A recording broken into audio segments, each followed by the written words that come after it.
And we are live. Hello, hello. Hello. Hello, everyone. I turned my light on. Totally forgot to do that. Click, click. One of these days, I'll actually buy a real lamp. You want Something. mine? It's just been sitting here for like 5 years. There's something weird about Oregon apart. There's something weird about Oregon apartments. The way apartments are structured. There's all like the living room space never Mhm. has an above light.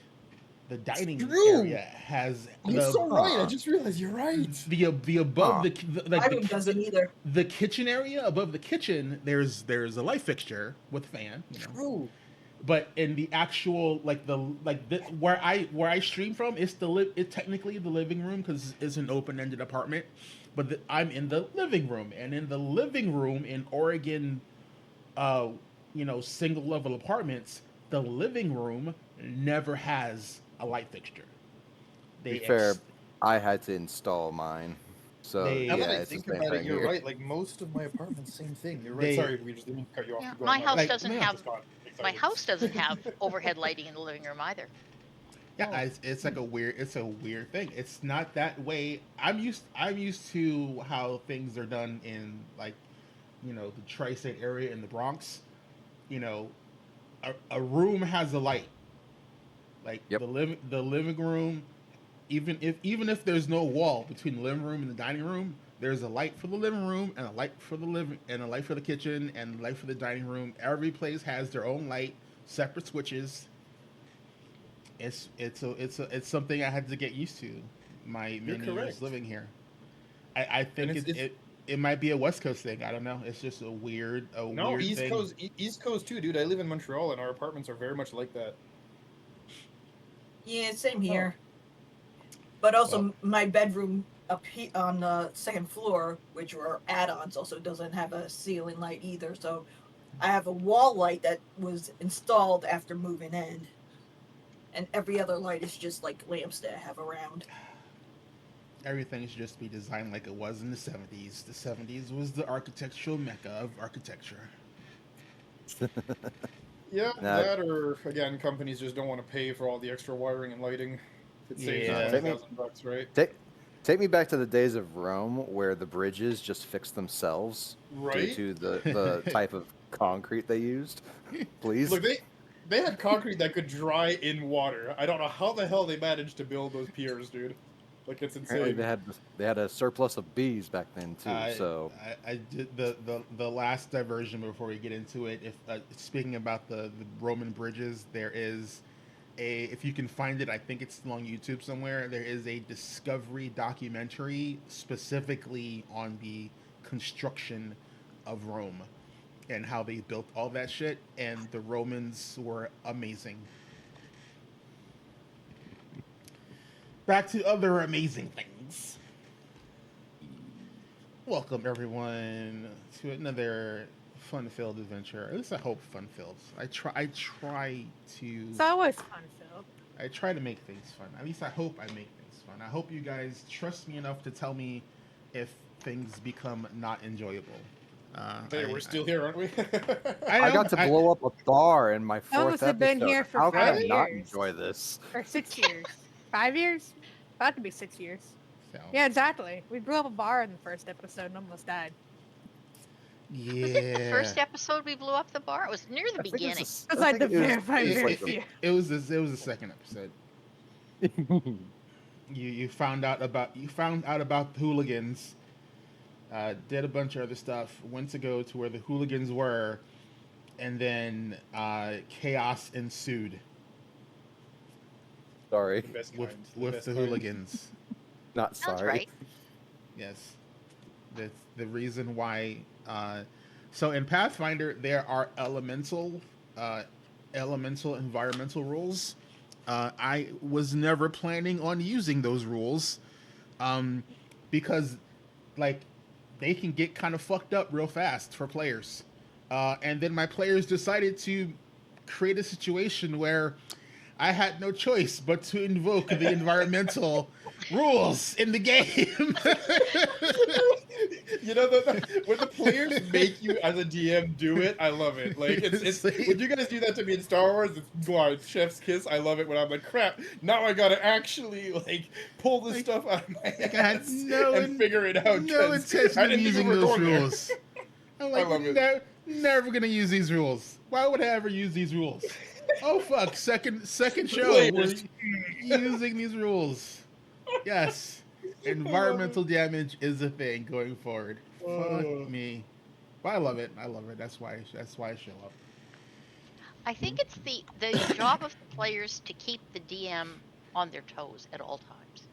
Oh, you do. You do.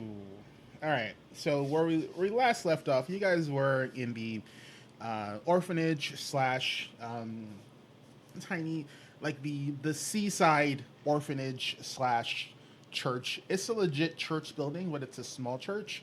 I just want to give a little bit more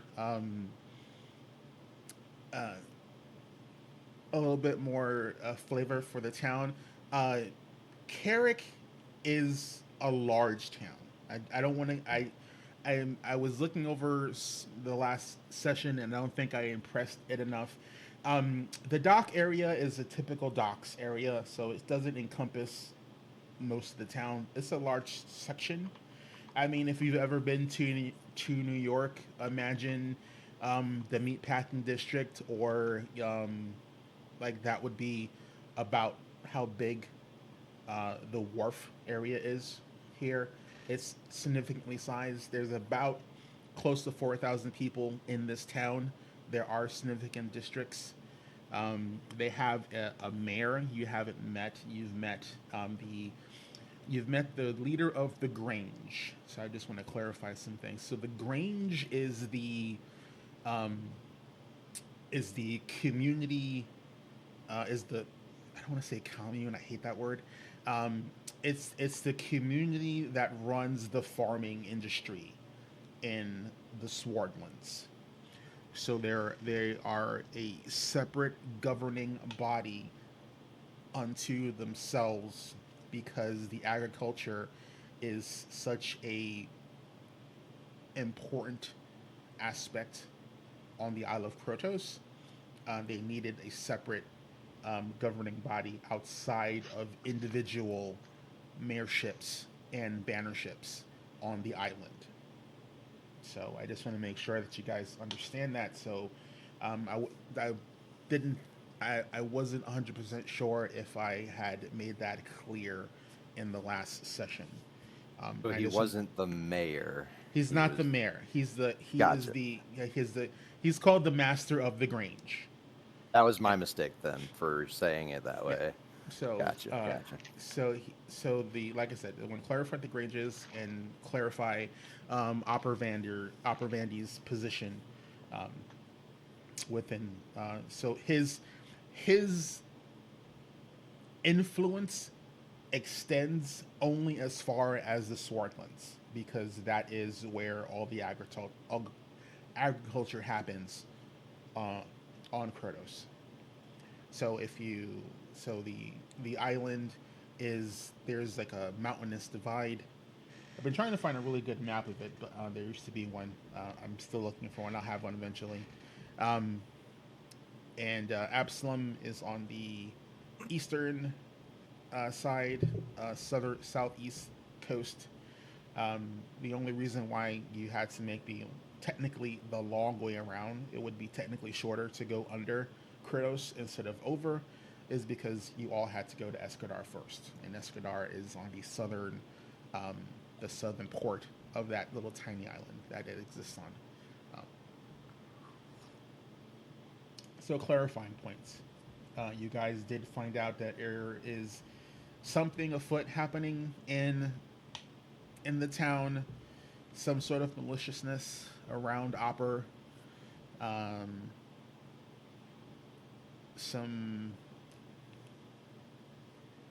There's signs of some sort of,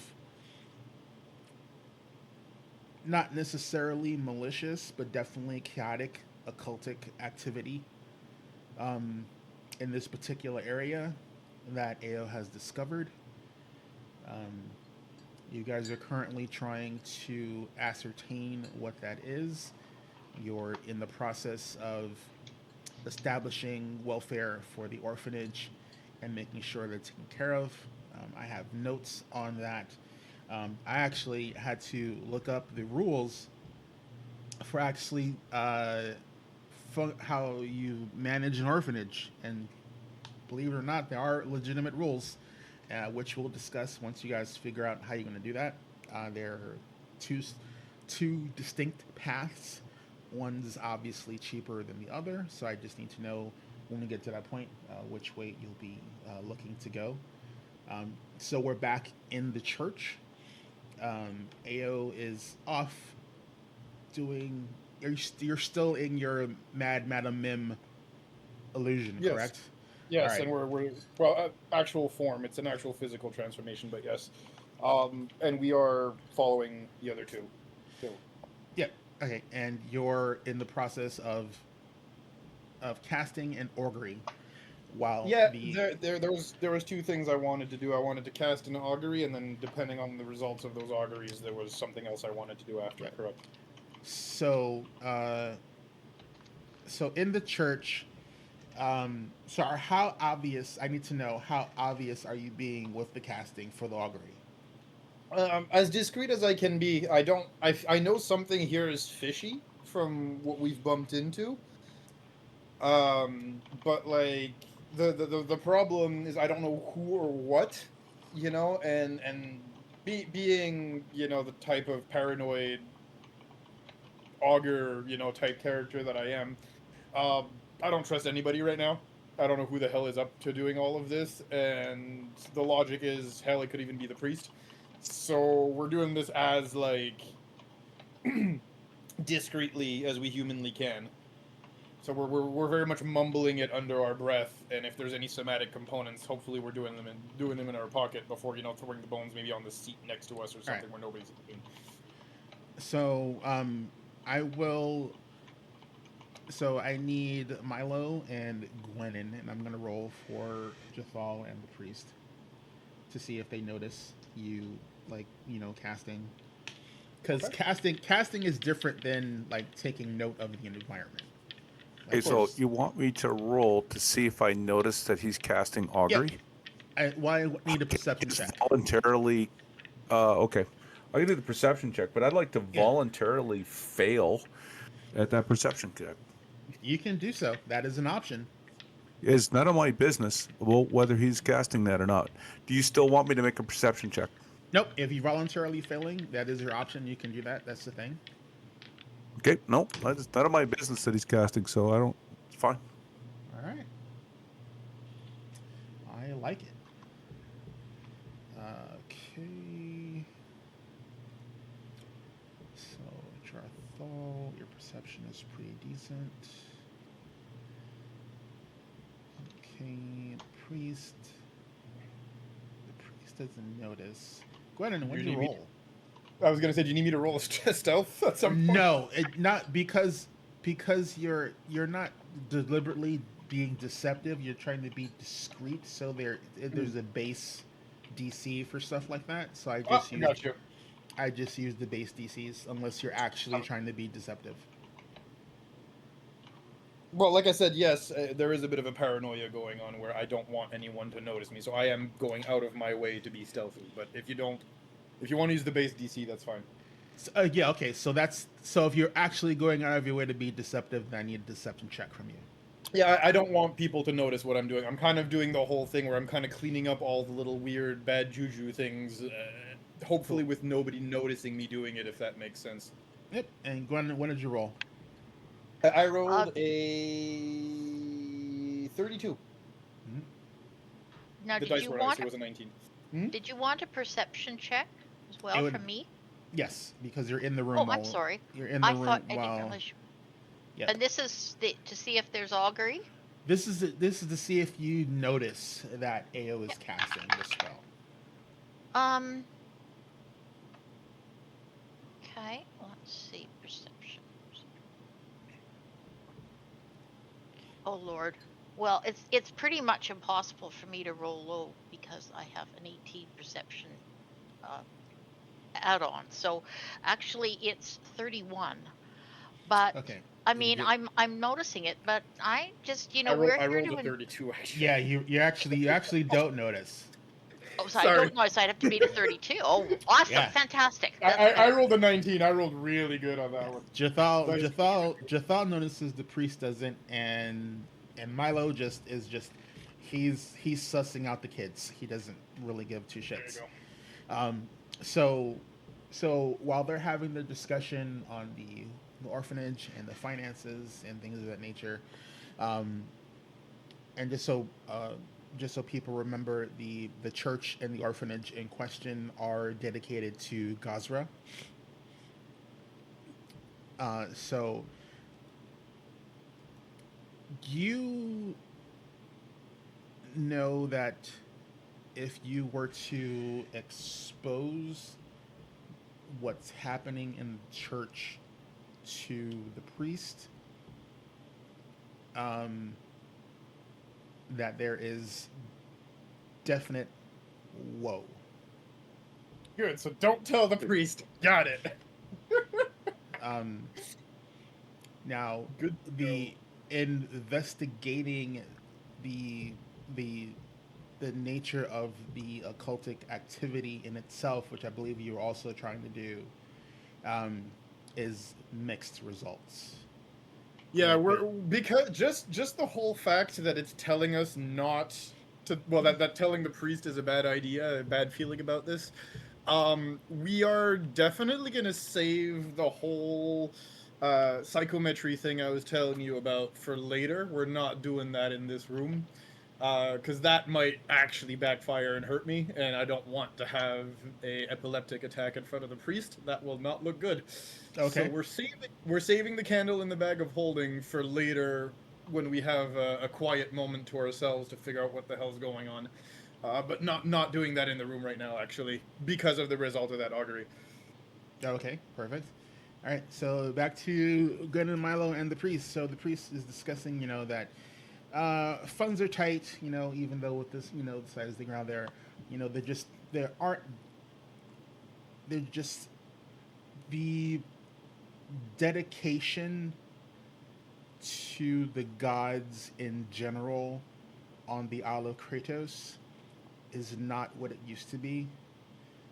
There is definitely a decline in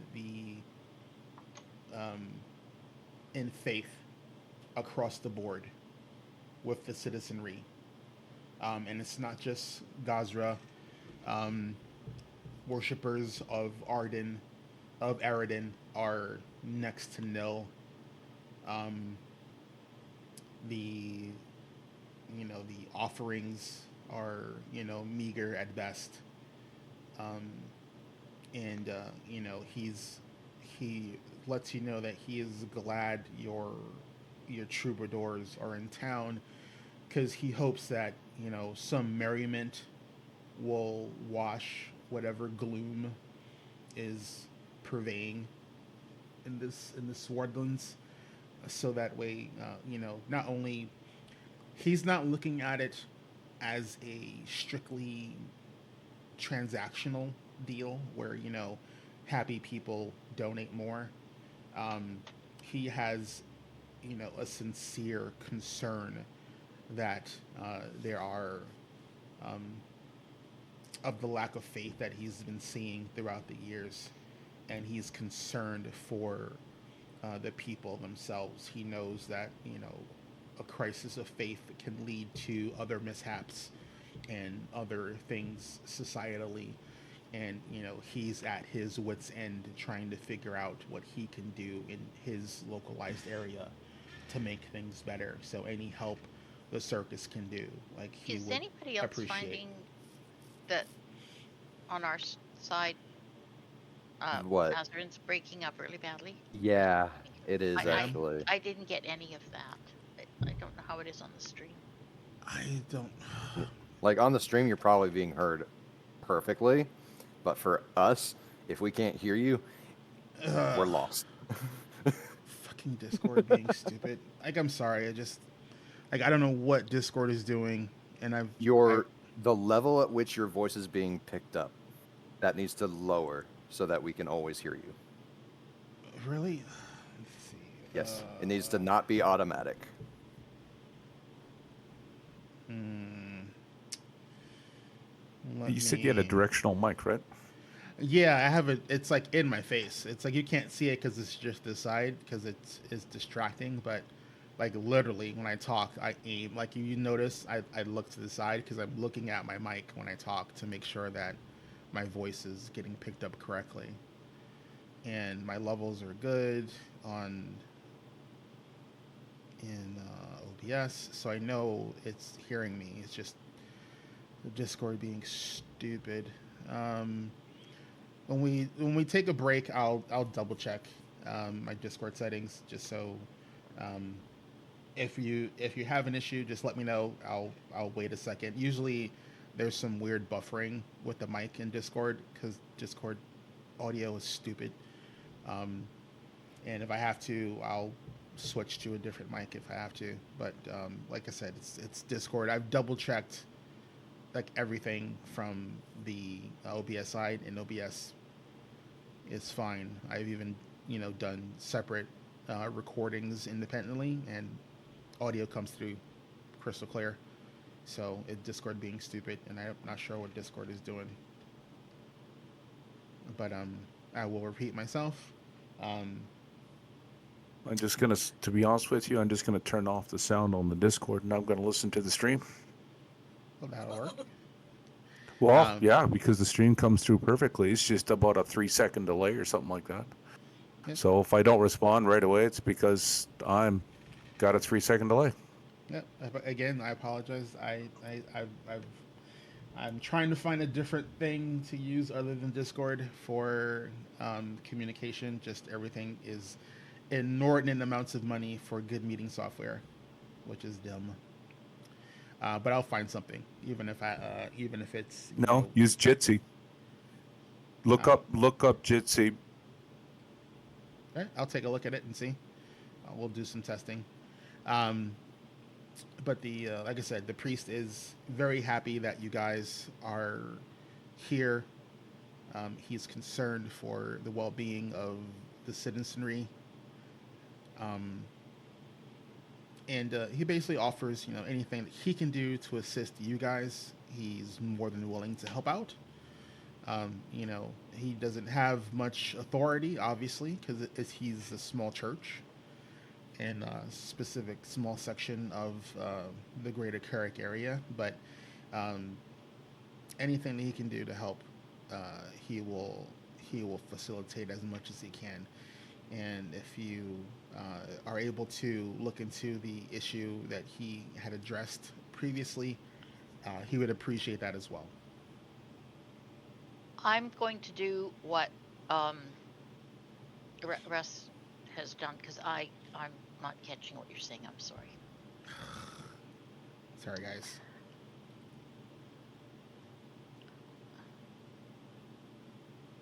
Yeah, basically I just muted as and keeping Discord up for everybody else. Yeah. So I'm sorry. I don't know what it is. I just Discord being dumb for me for some oddball reason. I don't know why. But like I said, he's just waiting for you guys, to have your show. He will accept any tickets that you send. I know you guys don't have tickets on you currently. Cantrell will have to arrange to get tickets to the orphanage, so Cantrell can handle that when you discuss that with him. But he's going to need basically, let's see, him, his lower, plus the kids. So he's going to need like 2 adults and 9 children. And that'll, for that. And then, if you guys want to, pray or do anything, you're more than welcome. The church doors are almost always open until it's time to, close down for the night.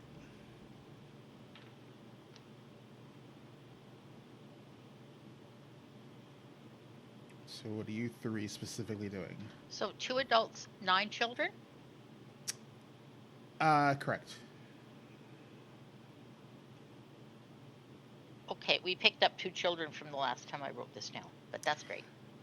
Yeah, I mathed out some math, and it was just like, there's just a little bit more destitute kids. You haven't met all of the kids that are being taken care of. You've just met most of them.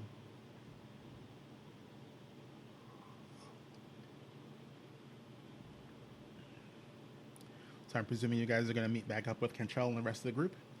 Well, I mean, if we're done, right? We can leave. Yep. All right, so I need to know, are you guys doing anything else in town, or are you going to basically head over to Opper's house? He's made arrangements for um, the general staff and the other entertainers to have housing in the area. You 6 specifically are his invited guests to stay at his house. He's offered you dinner.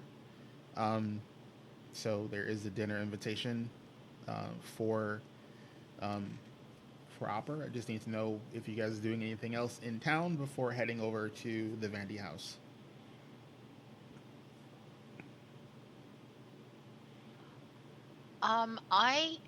When we're out of the church and out of earshot of the I don't priest, have I would plans. like to pull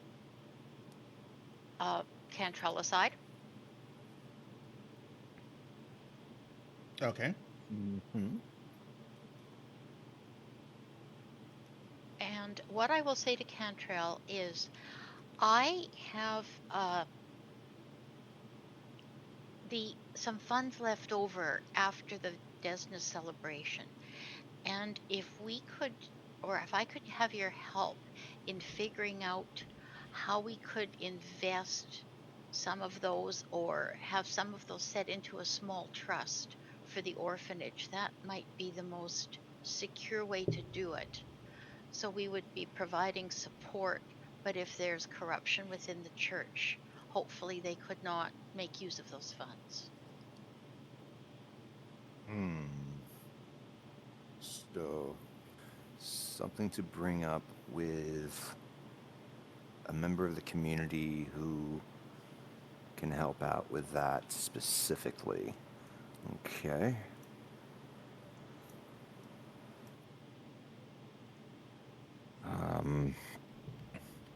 Would I know the proper method to do that?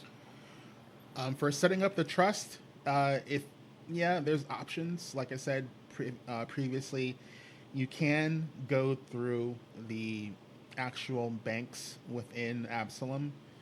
If you want to choose that method, you can also go through the Grand Lodge. The Grand Lodge can do it as well. The third option would be since Gwenin is the keeper of the purse, it would have to go through her church if she's not going through a financial institution. And she can set up some type of trust through the church in Absalom, but because there would be a tithing involved as opposed to the normal percentages and things of that nature, because you're dealing through a church and churches require tithes. So that is an option as well, but again there would be a tithe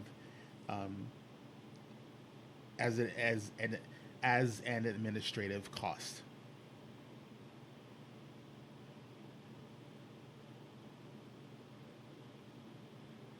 Okay. And I have all those rules. Gwenin. You just need to let me know which option you want.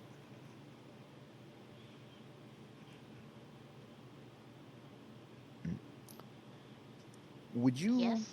Would you want to do this through your church, through the Grand Lodge, or from a nondescript bank?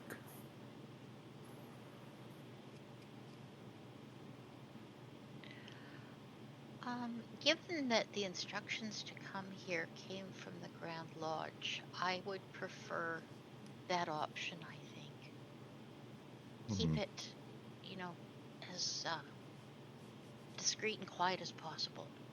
And you've got connections there. It's true. Okay. I'll go ahead and write a missive to my department there in Absalom, and hopefully we can get that sorted out. Is there a certain amount that you're wanting to part ways with?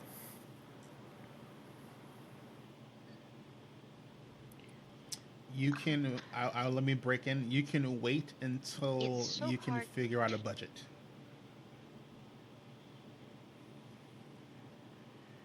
Hmm. Let's find out what the cost would be and then decide what length of time. Um, Hopefully we can straighten all of this out within a couple months, maybe, do you think? Possibly. And he'll kind of pull out a piece of parchment and start writing a draft, trying to practice. And he'll work on that for now and let you know that like when we're ready to actually do that for sure, he will then write the actual letter and then send it off to the Grand Lodge in Absalom.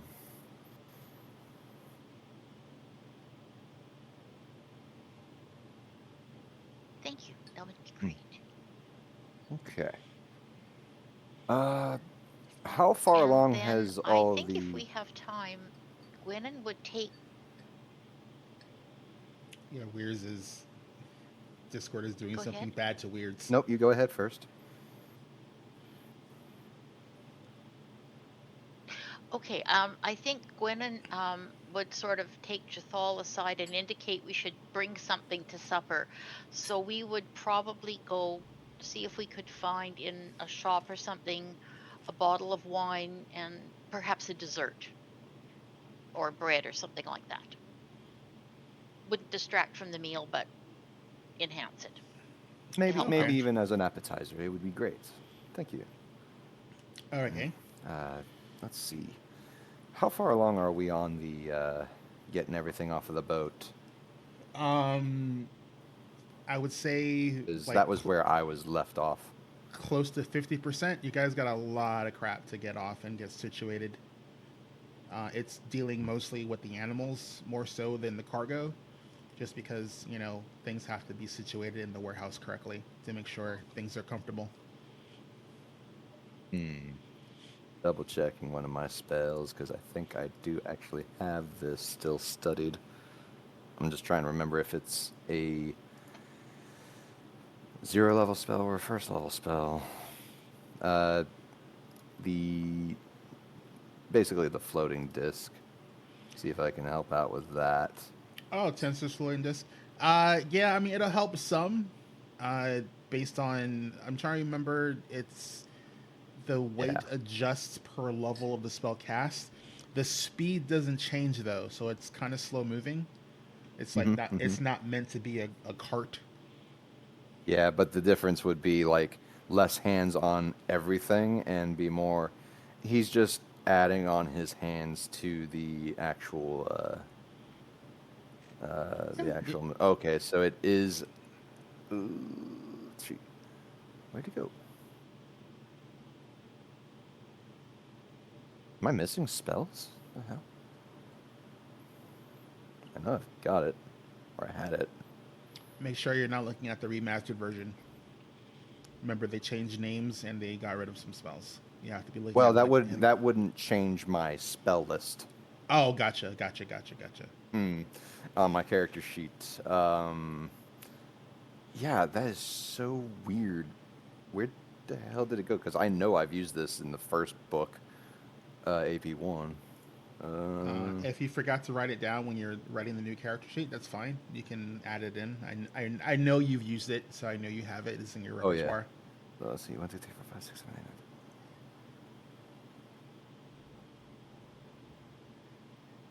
When did I pick up Sigil? Mhm. I don't keep a track of what you pick. I know, that's so weird.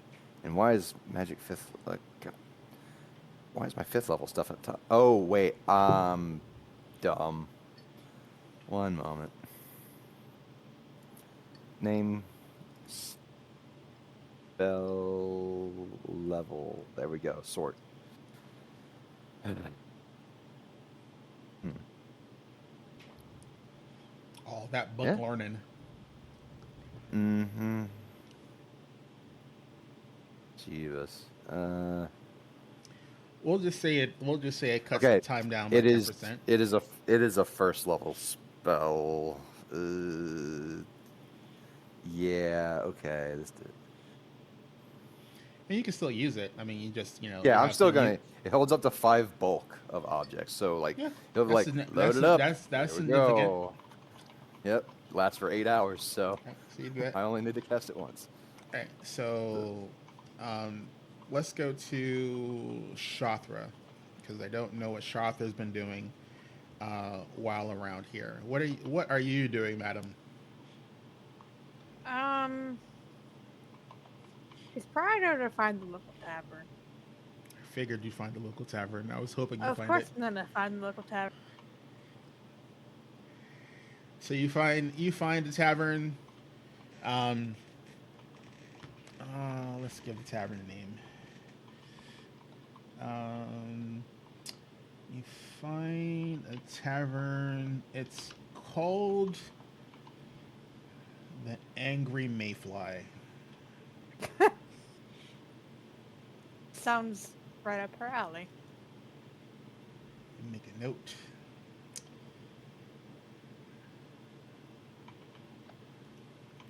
So you go in. It is your typical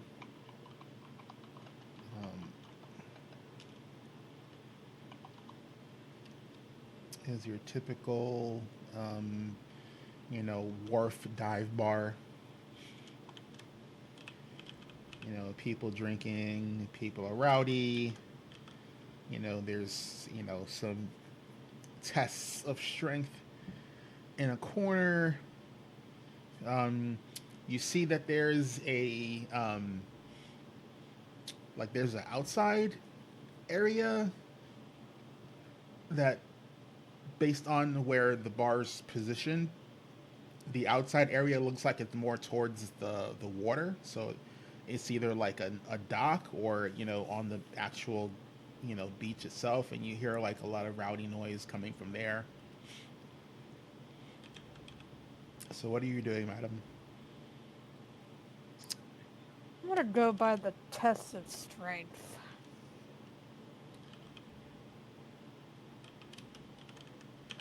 Yeah, there's See what's going up there. typical arm wrestling, um, arm wrestling contests. Big burly men, with nothing better to do with their free time except drink and show off. The type. You actually have a relationship with the type back in Absalom. Well, Escadar. Oh, yeah. She's gonna You can sit down and you can wait for the bet. next round. I'm gonna You can I'm bet gonna play. I'm or gonna buy enter. in. All right, I'm so you're gonna gonna buy in. Yep. All right. So are you gonna bet on yourself? Oh, naturally. Of course, I had to ask. You wouldn't bet against her. That's just not right. She's very pessimistic. She's narcissistic. She's the best. No one knows who you are, so the odds are fairly steep against you. How much gold are you going to bet on yourself, or silver? Silver's an option as well. Copper is like they I'm gonna do. don't even look at them if they. I'm gonna do 5 gold. All right, so 5 gold. So it's best of 3. You know, as a test of strength. So give me a sec here. Is my sickened condition gone or no? You guys have would be half a day. You've been in town long enough for the sickened condition to have worn off. Yes. Perfect. So you're no longer sickened.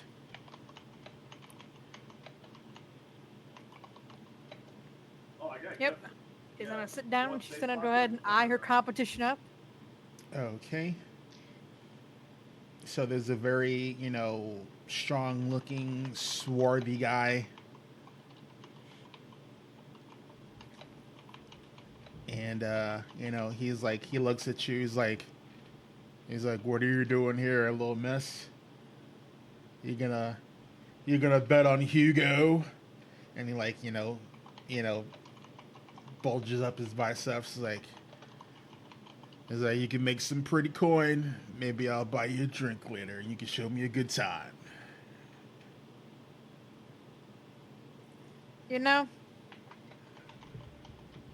I think mine are bigger.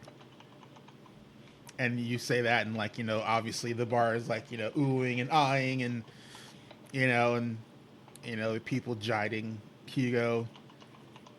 And he takes offense. He's like, I'm not opposed to showing a woman what for, little lady. Best watch your mouth. Better put your muscles where your mouth is, as I think I'm gonna show you up. If you don't know who I am, I'm a Shafra the Raging Wolf, part of the new circus in town. I'm the Beastmaster Barbarian. That's part of the circus. So, you don't know me. You're about to know me now. Give me Intimidation? No. I'm gonna ask for two different things. When you rattle off your pedigree, give me a society check. Okay. Nope, go in there.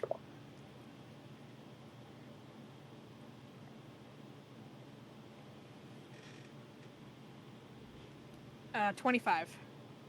25. With a 25, there's one guy in there. One guy. It's a variable DC. You rolled low. Remember, you guys are high level. DCs are higher, so easy mode is off. There's a guy, he whispers, to somebody else. He's like, "There's a dude, I heard of her. She's crazy strong. She's bet on her. Bet some money on her. Do it." He's being whispery about it. He's other people are now looking. They're nah, whatever. He's some drunk nobody. You're obviously being not being your impression is not being made in the place with your pedigree alone. Are you specifically trying to intimidate your potential combatant? Yes, I am. All right, then that is going to be an opposed intimidation check. Let me see if I can do anything for intimidation. I have any feats for it. Oh! She's gonna turn on the mask. Oh God! I forgot about that. I didn't. I forgot what I didn't forget. I didn't write down what it does. All right, She's gonna turn it on because I couldn't find the handout for what it does. Well, you're about to find out because I I forgot know what that does. Give me a second. Ah, jeez. Could you tell me what it does so I can write it, put it in there? But you had a handout for it. I did, and I don't know where the handout went. Well, because I have to import. I haven't done it yet. I have to import the I other have books. an item. Oh, it's a bonus to intimidation checks. Yeah. Yeah. Okay, I found it. Yep, because you have the normal one. Yeah, I have the normal one. So I'm putting it. It turns on. Yeah. So to clarify, it gives you a +1 because you have the normal one, um, which gives you a +1 item bonus to your intimidation checks. Um, you can also, because you've had the mask long enough, um, you can once per day cast fear as the spell Ooh. with the set DC that it has. You've never used this ability. I have not. On purpose. It has been triggered before when you've had the mask. You've just never actively used it. You've had it long enough where you now know it's something you can do. You know that the fear effect, Ah. it's not for one person though. It is an air of effect. Yeah, I'm not doing that. So like Yeah, it's an area effect. Yeah, it is I see that now. it is an The option. 30 feet. The Yeah. 30 feet lane. Yeah, I'm not gonna do that here. Mhm. That'd be pretty bad.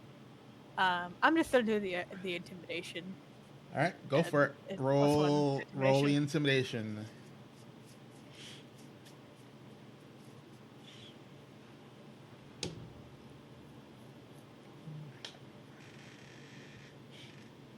Uh, 26. I'm having great rolls. 26. That's a good roll, but he is not intimidated. He actually beats Damn. your check. He's like, But keep it on. you're trying to keep. So you have to remember, the demon mask is now melded into your regalia. Yep. So the demon mask is a part of your hat. You can use it Yep. willy nilly. If you want to bring the demon mask out, you have to activate, for it to physically be there. You have to activate your regalia. No, my regalia is always active. Okay. So you're always walking around with your top hat on. Yep. Okay. I want to talk to animals. I want to talk to animals. Although I can't talk to animals without it on. Okay, I love it. All right. I'm always yeah. walking around with the damn thing on. I'm like a very strong barbarian, but I look kind of. All right. Yeah. So yeah, ridiculous a you little have this this Oni mask and your Beastmaster outfit on, and he's not intimidated, so you don't get any advantage in the upcoming test of strength. But he's like, put your money where your mouth is, lady, and he just drops a heavy elbow on the table, and like I said, it's a best of 3 contest, and athletics. Yep. And you haven't done any drinking beforehand, correct? Nope. Okay. I just walked in the tavern and sat down. All right, so give me a second. I need to make some rolls for him. She's still sober for now. So he has disadvantage on this. All right. So. Oh wow. Oh no, that's all right. So, first try. What'd you roll? 34. 34. Okay, you slam his hand into the ground, and well, not the ground, into the table. Let's see. 'Cause he is still... Yeah, it's a failure. Roll me a d6, please.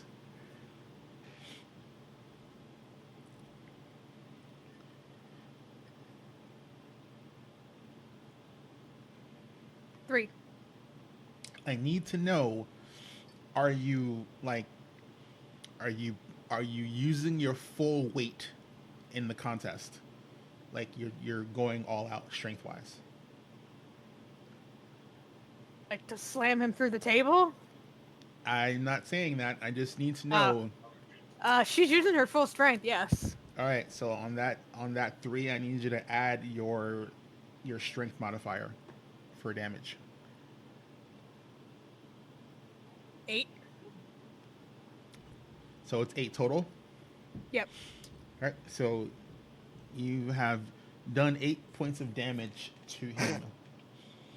And Oops. he jumps back and he's like whipping his hand. He's like, "The hell!" And like, he's like shaking his hand and he's like, just rubbing it, and it's a little swollen. You can tell, the fingers look kind of gummy. That sobered him up. He was drunk. So with that, he no longer has disadvantage because of his drunkenness. He's taken enough damage to snap him out of it. Oh, okay. So he drops his hand back down. He's like, "I'd like to see you do it again." All right. Well, It's best 2 out of 3. So he's like, he's putting his arm down. Oh, this guy sucks. All right. What'd you roll? well, before I rolled the d6, I rolled. I thought we were doing it again. This one wasn't at Kraken. Oh, Jesus Christ. All right. Oh, here we go. Thought it was over before. All right. Because I rolled. I'm not gonna put my full strength into this to hurt him, because I don't want to hurt him. I don't want to break his arm. It doesn't matter. You literally you literally put his hand through the table. Ooh, choices, Like consequences. He's on the floor, prone. He's not unconscious, but he's in severe pain. The crowd erupts. Like they're losing their mind. There are people slapping you on the back. They're like, "That was great." Like he just always fucking, goes about the mouth and blah blah blah and yada yada yada. And people are like, offering to buy you drinks. He's like, "You gotta have a drink with me." He's like, "You're great. How long are you guys in town? Oh my god, you gotta come again." And then the bar owner looks at you, looks at the table, and he's just like, and then he just like, "That's coming out of your winnings." She gives the bartender like 5 separate gold. Well, no, he doesn't take it. He just like goes. It comes out of your winnings. So, so the odds against you were pretty significant. So, you had you didn't really impress. You didn't impress the bar as much as you normally would. But you weren't totally dismissed because someone didn't recognize you. So the bookie didn't put the odds too crazy against you. So it's just 5-1. So out of the 25 gold that you would have won, you only get 20 back. Okay, fair enough. Still positive. And you get no anticipation for the circus because the anticipation is capped, and Cantrell has already capped the anticipation.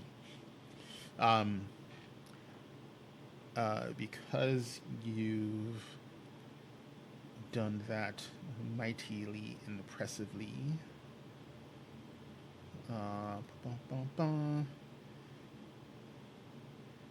Give me.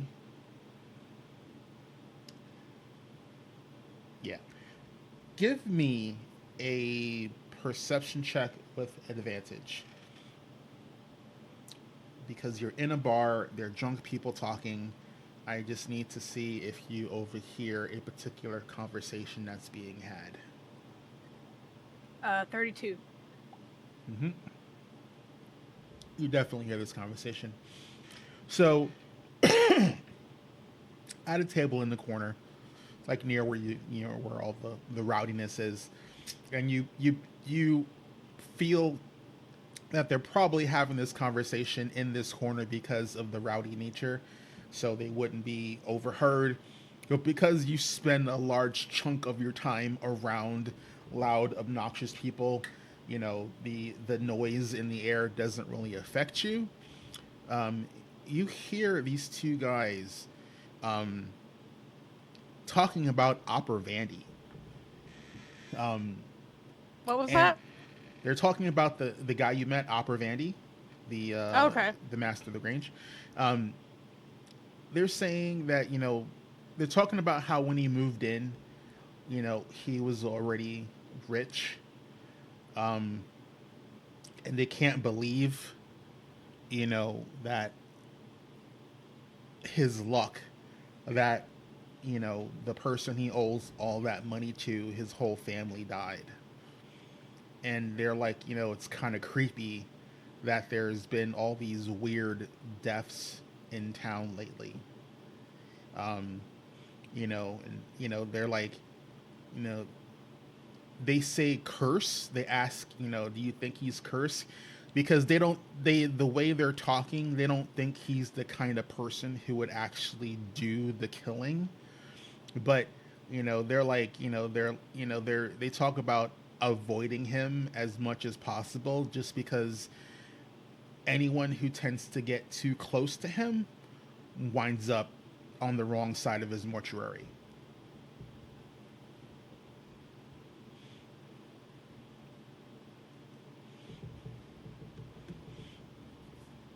And then they, go about, uh, talking about other, gossip, who the local trollops are and yada yada.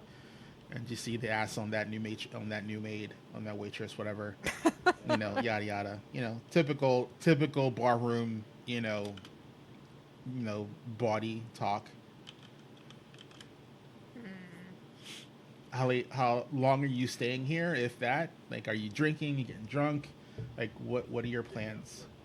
You She's have a gonna dinner have invitation. she's gonna have a couple drinks to celebrate, and she's gonna buy like a bottle, like a bottle of booze. But she's only gonna have a couple drinks, and she's gonna get ready to head to the dinner place. Okay, like, are you are you buying like a good bottle, okay bottle, like? Oh, like the best bottle they have of liquor. Oh yeah. So you spend 2 gold. Remember, Carrick is a port town, so they have a mix of everything. They don't give you like super high end, like top notch, but you ask for something decent, and they give you Mhm. like, like a good bottle of booze, like, a nice brandy. Something that would be considered top shelf.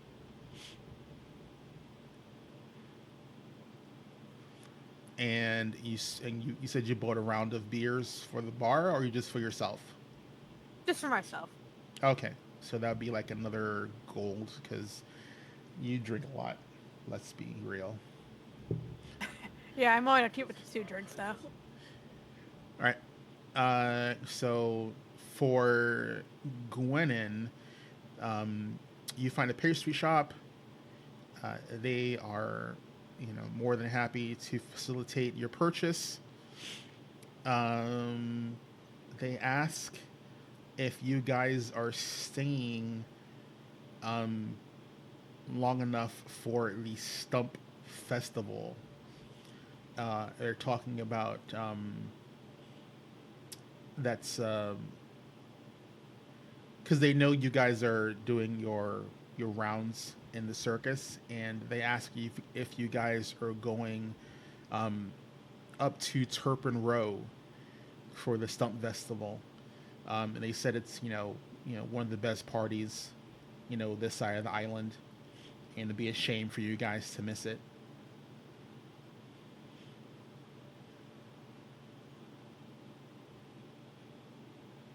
Going in. Okay, and what did you call the festival? How did you spell that? Stump, like a tree stump.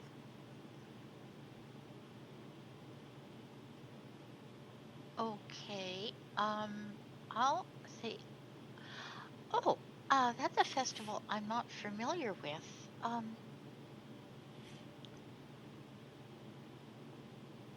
What can you tell me about it, and when is it?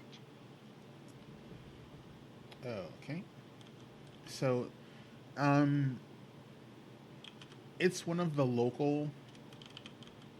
Well, not local. It's up in um, up in a different area of the town. Um, Not the town, of the island. And they tell you that it's They tell you that it's one of the like the local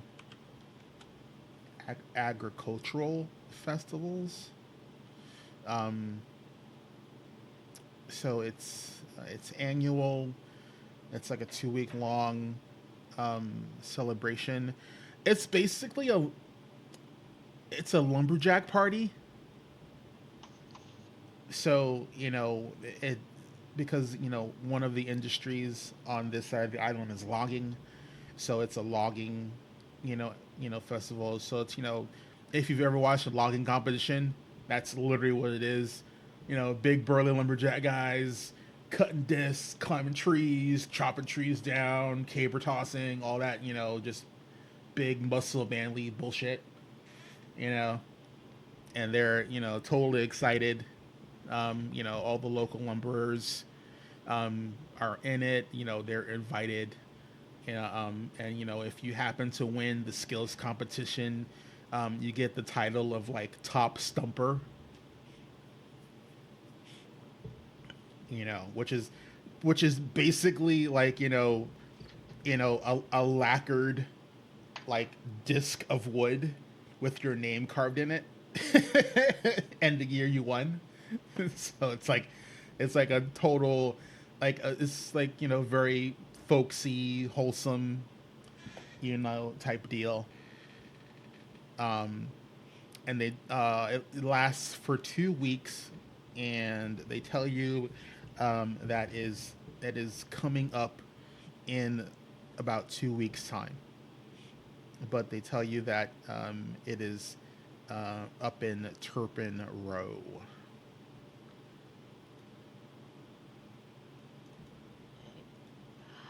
So what I will do is I will reply. I'm not too sure how long we're going to be here. I know we're planning a circus performance, but I will talk to the my other circus members, the rest of the circus, find out what Cantrell and Kitra have planned, because they tend to, uh, or pardon me, Shima have planned, because they tend to be the ones that are organizing us more. And um, we'll certainly keep it in mind. I know that one of our people, Shathra, would be extremely interested in this. Great, yeah, they go great. That'd be awesome. um they hand your request. Are you going? I need to know. Same thing. Are you going? Low end, mid end, high end with your purchase?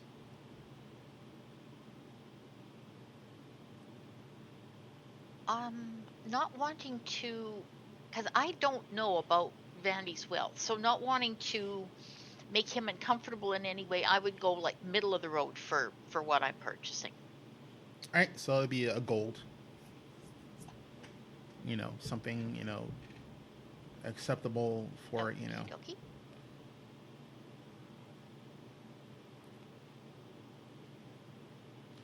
All right, you guys meet up. You guys head over to. I'm presuming you're heading over to the Vandy house. It's dusk-ish. Wait a second. I have to increase the text size of these handouts because my eyeballs are garbage.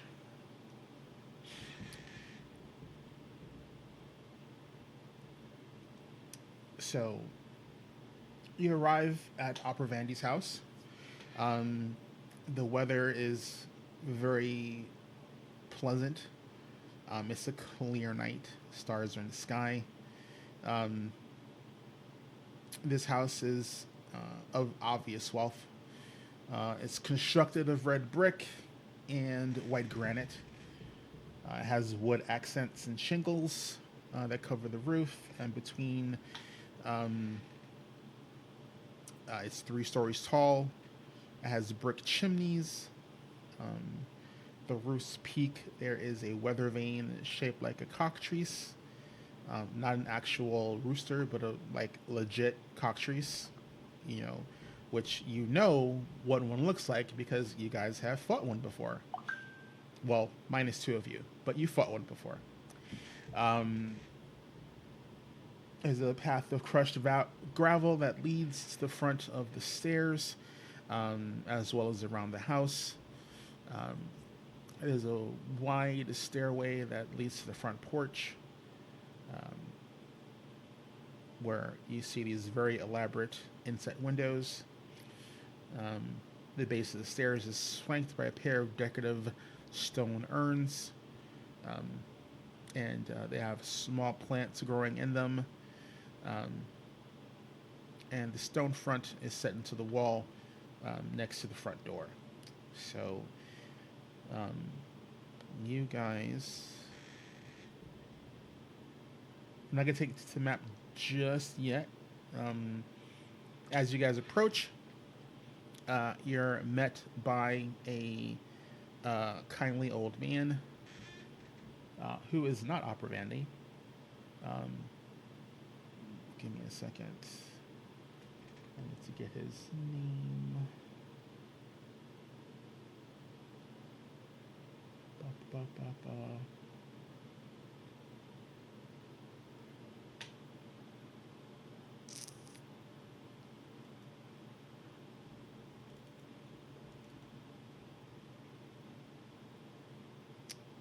Again, I'll give it to you in a second. There's a kindly man. He greets you, tells you to step in.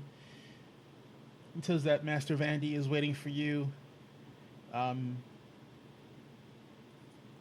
in the meeting room in the meeting chamber. So you guys step in, and they don't have their names highlighted because they don't have tokens. That's fine. We'll say he's Gerard. He introduces himself. He tells he's, Master Vandy's butler. He leads you in. There's a seating area. Not a dining area, a seating area. There's a fireplace. It's chill, ornate, very well-to-do furniture. Now, the decor is... It's very... There's an air of wealth, but there is a somberness to the decor as well. Remember, his house is also the local mortuary. So there is a viewing area disconnected from where you guys are currently. But the house does have, a viewing area. Since he is a mortician, you can presume an educated guess that somewhere on site, he has a room where he treats the bodies, for preparing them to be viewed and things of that nature. But you guys are relaxing. You have a few minutes to yourselves before Vandy comes in. Is there anything you want to discuss amongst yourselves, or are you pretty much cool? Yes, I do.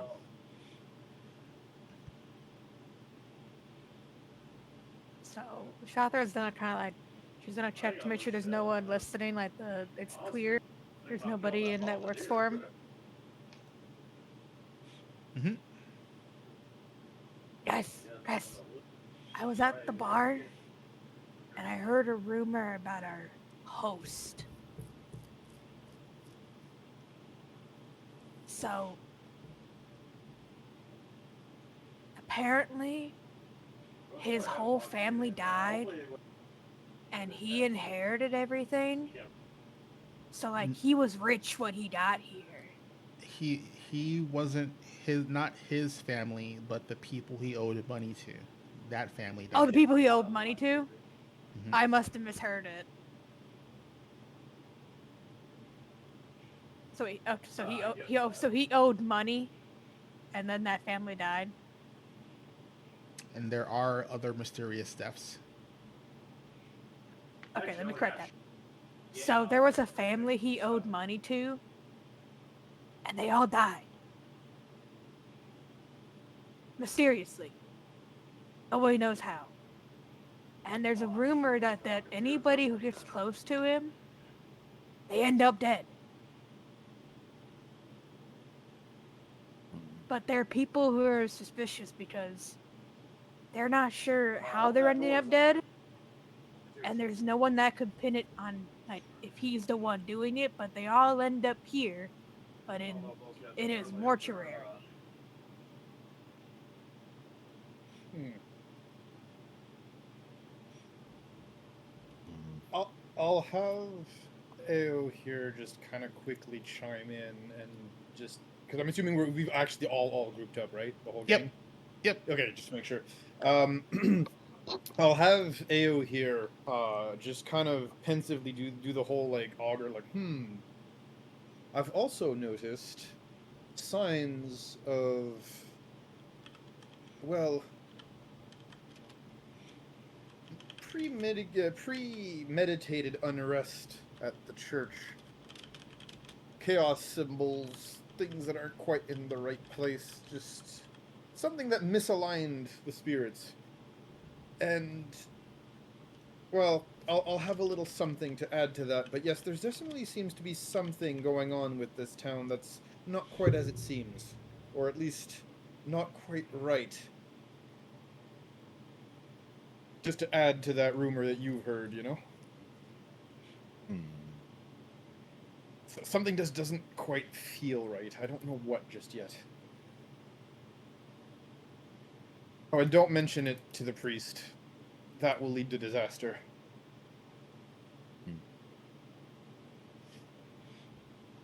They were all like talking about it at the bar. Well, not everybody was, but there's like a little corner of people like talking about it in the bar. They didn't like want to be heard, but it was very.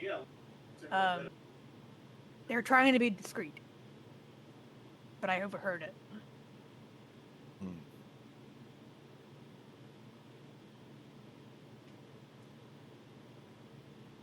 Alrighty then. I'm gonna have to step away for a second. I apologize. No worries.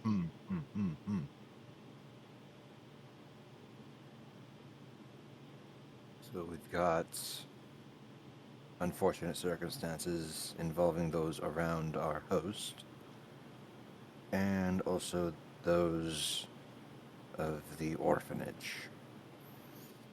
We have rumors of wrongdoings going on along the farm roads further south of here, leading towards the Grand Lodge's main objective.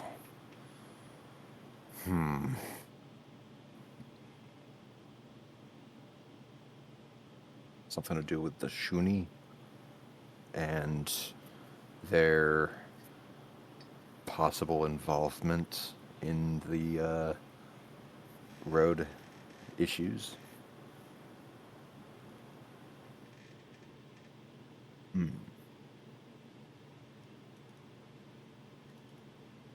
I might have a way to accelerate the process a little bit.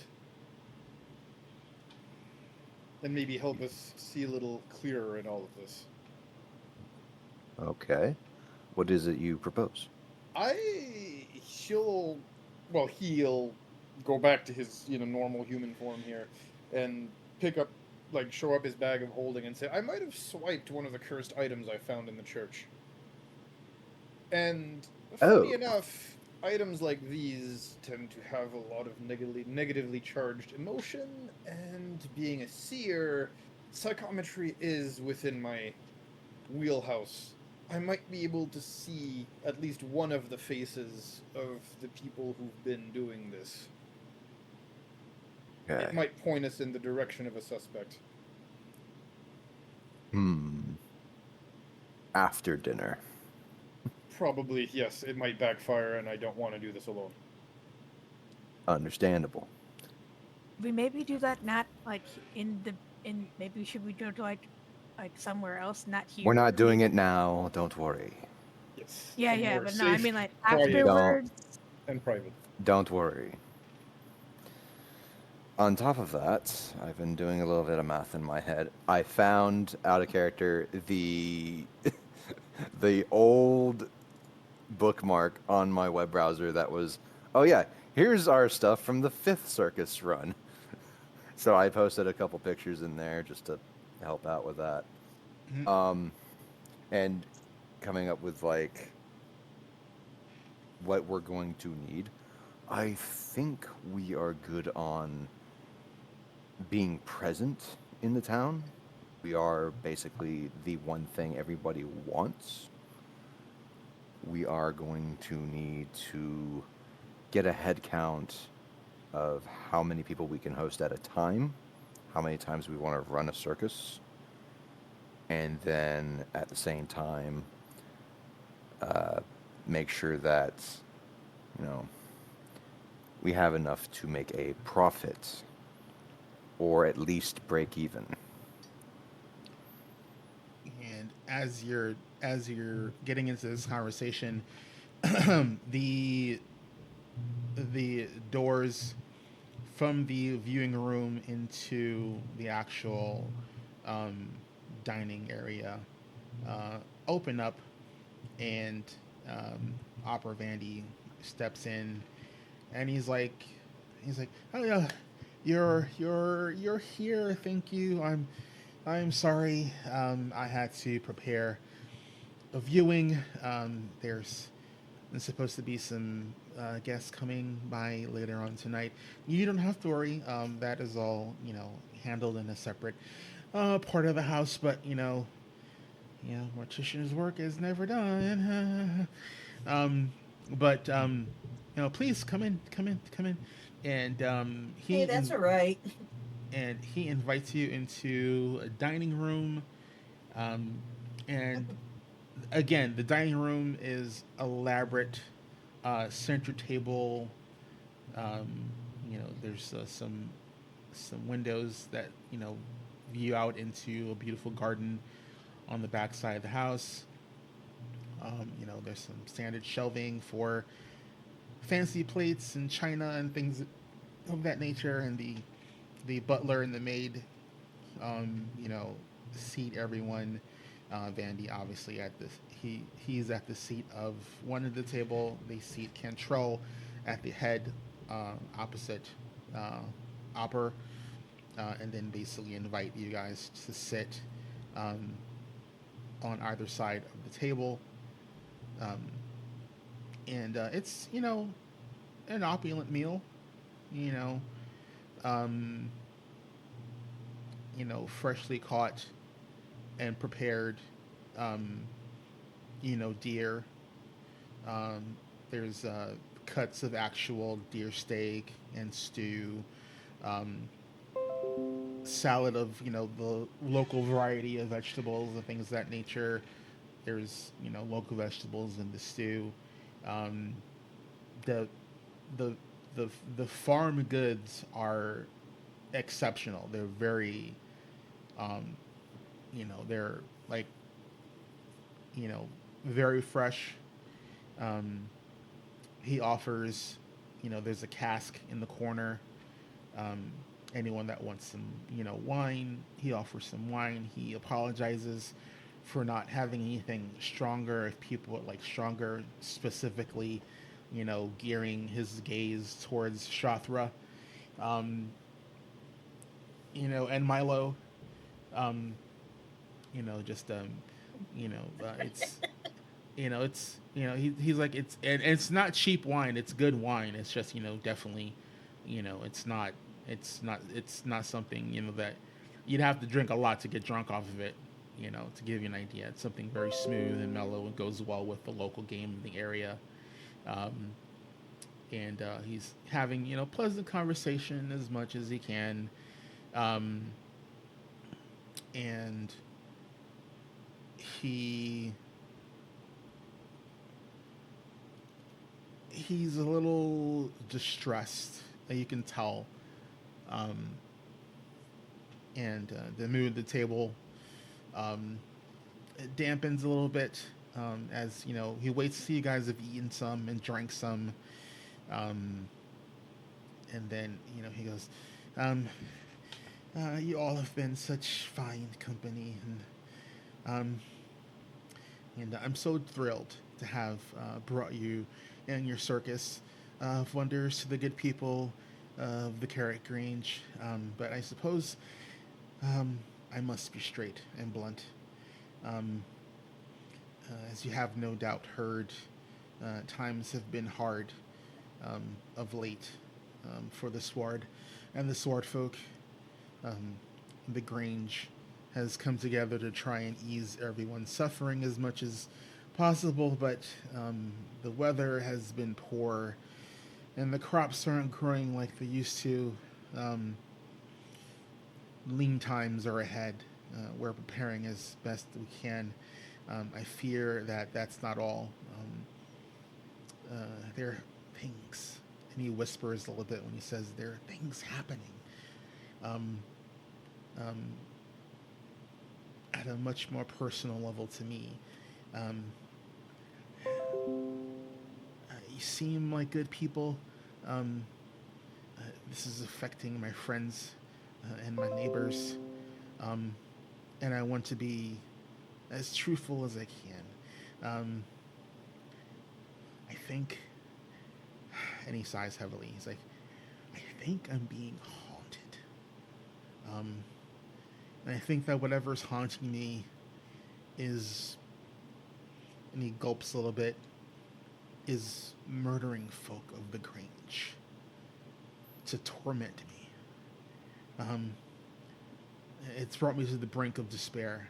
And I admit, the thought of telling you fine folk was the last thing on my mind. But I've done some digging, and you seem to not only be entertainers, but you seem to have some adventurers amongst you as well. And truth be told, I doubt it'll help in the long run, but any help would be help. Even with your circus here helping, I fear the hauntings and the death will continue. And I don't know what to do. I'm at my wit's end. But I find your company to be calming, a light at the end of a very long and dark tunnel. And like I know there's stories around you, the stuff of heroes, and I don't know if you even believe the ramblings of an old man, but I hope that you might hopefully be willing to help me with this predicament that I'm in, if you can.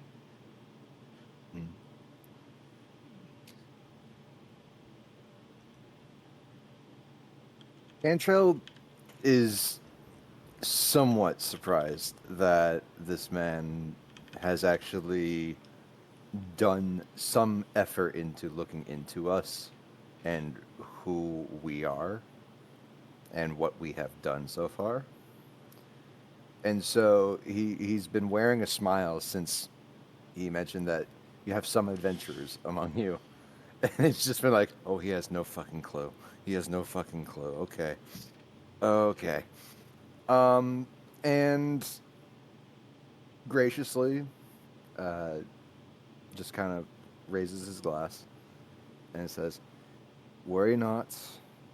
We are mostly entertainers, but we do a little bit of investigations as we travel, looking into the rumors and the legends of the lands before us all.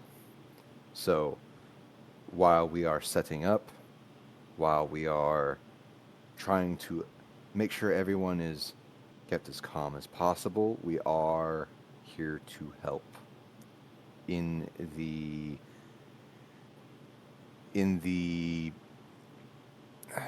I will say the bounds of the laws of both our group and of the Swordlands.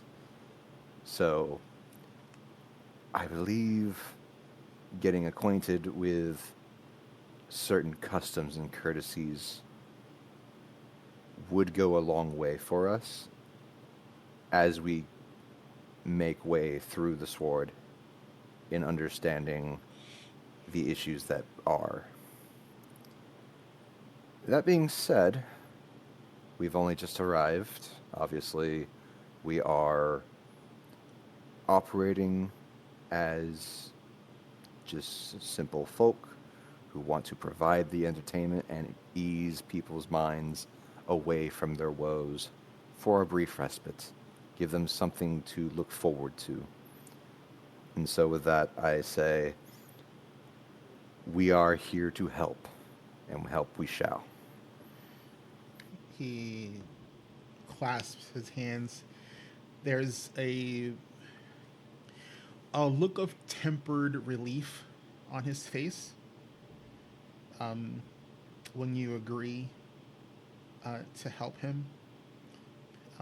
He said, "Yes." Before we, can I do a society check to see if he actually believes he's being like there's something haunting him? Like a deception check. Something to Okay. check I can see if he is telling the truth. It would be in insight. Give me a second here. Let's see. Bum, bum, bum. Sure. Yeah, it would be society. Society. Yeah. Give me a society roll, please.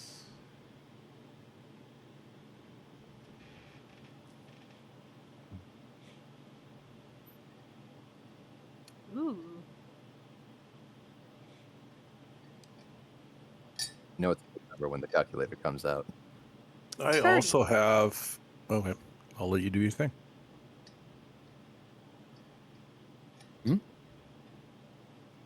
30. Would you- Everyone 30. 30. Okay, cool. Milo, what would you want? Did you want to do something as well? Well, no, I have a feat, but she's doing a good job, so I'll just sit Okay. back. Gotcha. You're gonna do the aid thing. Gotcha. I have a feat called Lie to Me, which allows me to use my deception to see if you're lying your ass off to me. But it sounds like she's going to use her biceps to figure out to I'm using the if they're biceps. lying. She's using her You'd be biceps, surprised. flexing her biceps, saying she's going to crush nuts with these things. You'd if be you lie to me. surprised how personable our barbarian actually is. They're She probably is. better face than me. I have no doubt. I have no doubt. I have. I'm just sitting back and watching this guy squirm a little bit as he realizes that she's looking at whether she's trying to break him in half or not. So you've looked into the face of liars and deceivers for the better part of your life, considering the sketchy places you tend to find yourself in your own personal time, and you hear nothing but sincerity and fear in his voice. He is he has the fear in his voice of a man being hunted.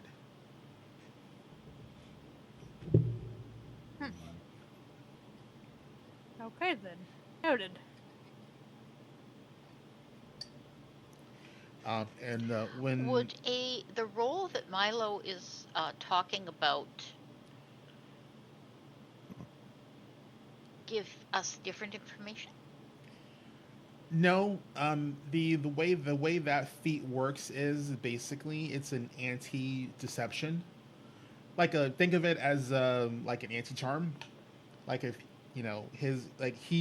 he's exceptionally good at lying to the point where he knows when other people are lying, almost instinctually. So that's the flavor of how the feat works. So I mean, you still have to roll, but that's the nature behind it.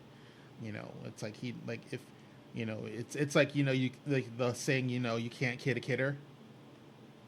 You know, that's his ability. You know, he's very he's in yeah, he's in tune to people BSing him because he's around it a lot. Um, That's because I am full of shit. I didn't want to say it. Didn't want to say it. You'd probably get more lies out of Cantrell easily. Yeah. So while you guys are having this conversation, the door to um, the door to the dining area opens up, and you know the the butler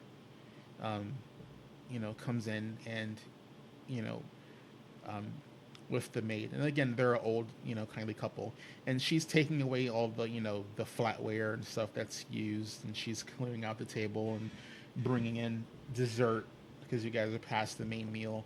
um, and the butler looks at Opper and he goes, "Sir, the guests for the viewing have arrived.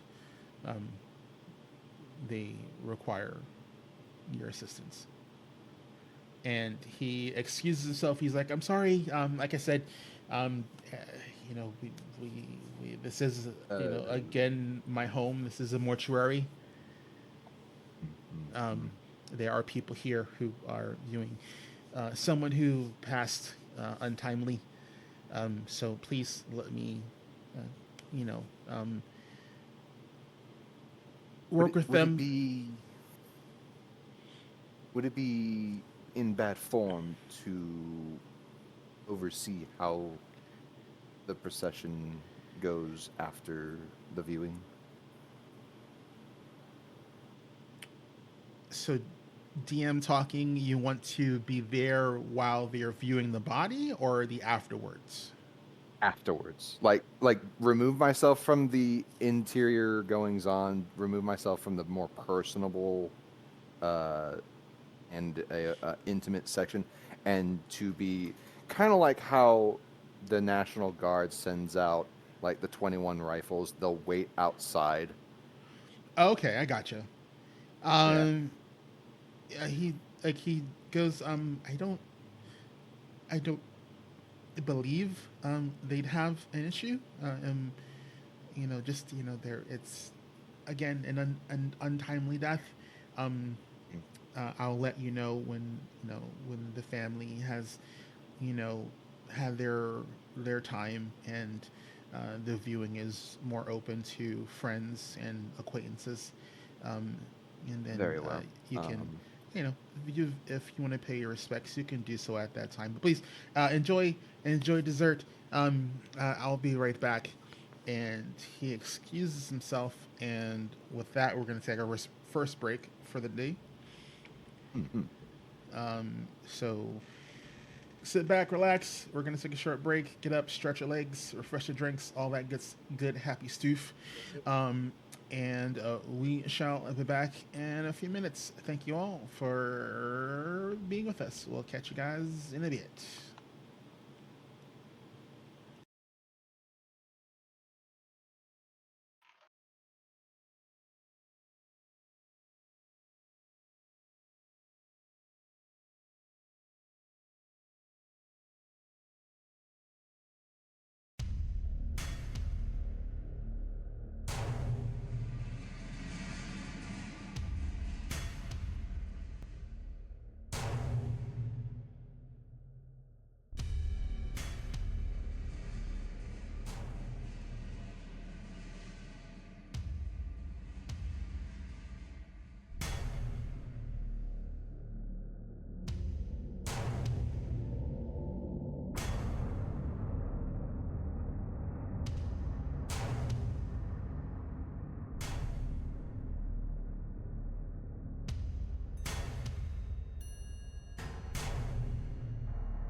something going on with your camera weird. Yeah, I noticed. Give me a moment. while I And we're refresh back. my- Oh, we still play. Hello, hello, hello. Toast just getting his pupperdoodle. Okay. I'm getting my drinky. See, it's weird. Look, Oh. it's like your Hello? camera doesn't like you. When you're out of frame, everything Aw. clears up. Oh, but when you go back into frame, Yeah. this Discord starts Oh, he does freak pixelating. out. You wanted to see him. There you have him. Oh, he does freak out. Oh, He is a happy boy.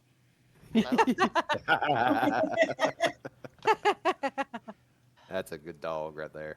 It's a good dog. Doggle. My wife is just yelling at me, saying, "I want one of those." very excitable. My friend. We already have 3 dogs. I don't think I need any more. Right? She wants a Frenchie. He's a very adorable little boy. I love him. Siva knows my wife. Every time she sees a dog, she lets me know, like, "Ooh, I need that one now." We'd have 30 dogs if I let her. So when Opper excuses himself, the doors close, the servants leave, you're left there with dessert and more wine.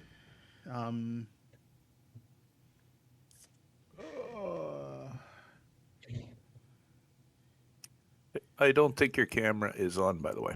Oh no, I forgot to take the cap off. Thank you. I forget sometimes. It's on. I just forget to take the cap off because there's no reason to really subject the audience to my ugly mug. Yeah. So, Siva, you cannot hear us, and we cannot hear you. Okay. I can hear her typing. Can she not hear any of us? I think that was actually Tilt typing. Oh, okay. Yep, there they go. Oh. Technical difficulties. It's a real session now. Yeah. Can't have a D&D session without Skiff. All right. It happens. They're back. Okay, did that do it? Yay! Yeah, Yay! I heard you. Can you hear us? Can you hear us? Uh-oh. Hmm. 1 sec. Okay. 1, Check audio Two. settings. 3. Just joking. All right. Yeah, Discord is Bop. Discord Bop. is Discord. Mop.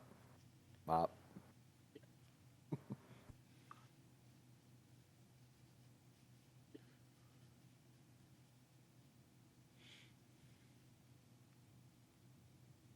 Yeah, whatever's happening, we can hear her now. Yeah. This Discord is being dumb. Like it does a bunch of dumb stuff on the back end for no reason. I don't know why. Okay, I can hear everybody now. Okay. And Okay. I think We're we're good. good. I don't have Yay. I still have to bring up roll 20. Hmm. Yeah, but I had like multiple copies, and it was like I had Discord up twice or something, and I couldn't, even when I like turned things off, I ended up just restarting my whole computer, and I think that has solved my personal problem. Fair enough. So we can go. I'll just bring the rest of the stuff up while we're No worries. So while you guys are while we're talking. enjoying about that. a little bit of dessert and some music, a spotlight appears above Cantrell's head. Like, does he notice this, or is he just? Oh, yeah. clueless? Totally appears. No. And the spotlight appears above your head, and in the middle of the table, this explosion of confetti and tinsel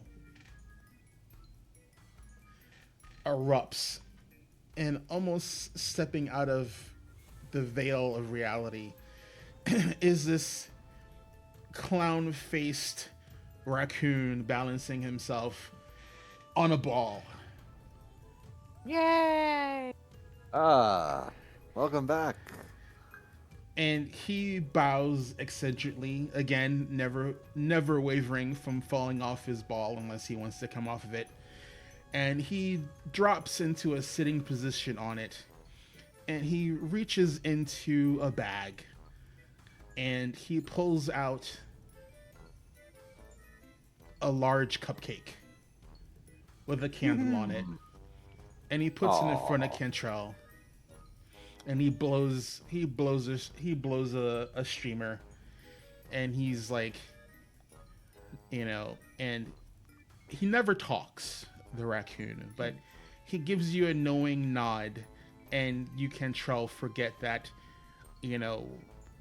another solar cycle has passed for you. And he pulls out this deck of cards, and he does all these weird tricks and juggling with cards, and as they all seem to magically coalesce back together into a full deck, he presents it to you, and it floats towards you in the air, beckoning you to pull a card. I need to know, sir. Which card do you pull? You've seen in Final Fantasy XIV when Urianger gets his new cards. And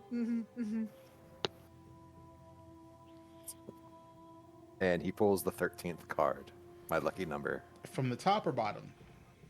From the top. Okay.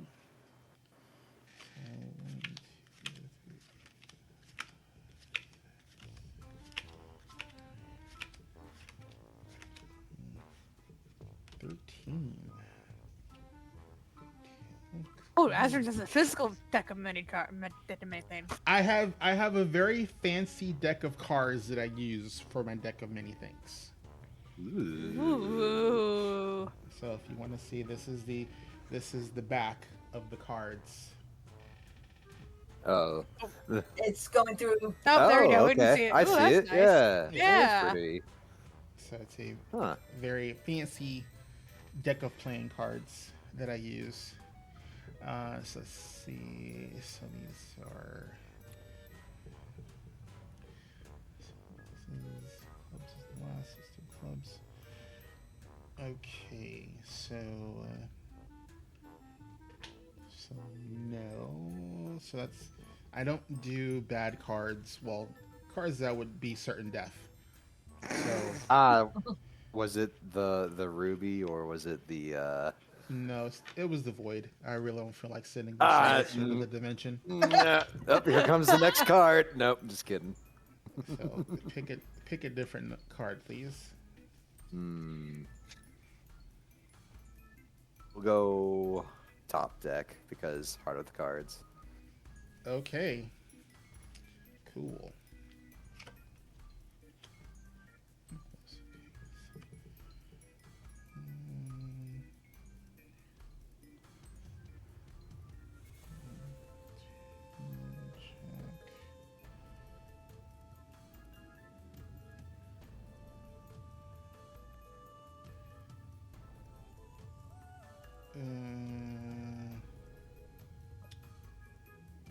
No, that's another bad one.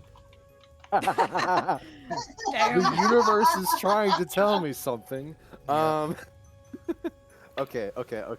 Now, normally, if this is a normal deck, you would get that. So far, you pulled the Void and you pulled Talons.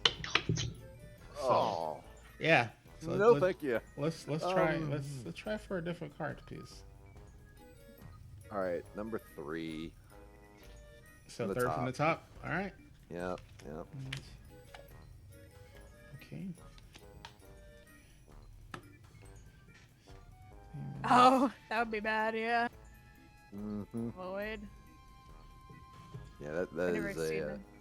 That is basically you Oh. wait until the end of the campaign, or you don't come back at all. Yeah, I see that. All right. You did another one. No, roll me a d4, please. Oh, fair enough. 2.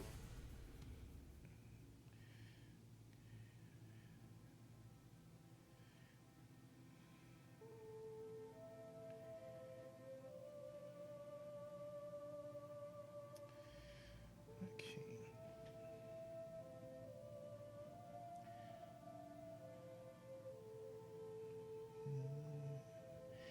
So you pull a card, and a half moon depiction is on the card. You feel that you have 2 opportunities to make your wishes come true.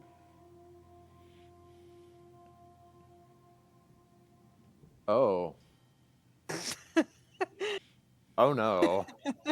Uh oh. I need to watch what I say from here on out. Oh no. Oh, I'm so confused. I'm really entertained. So you pulled the moon. The moon. Yep. I have 2 uses of the wish spell. Correct, sir. Oh dear. And Okay. The wish spell. after the card shows you the half moon, and it apparates, the raccoon hops back on his ball, does a spin and a bow, and disappears again in an explosion of confetti and tinsel and glitter. Woohoo! You'll look at this giant cupcake.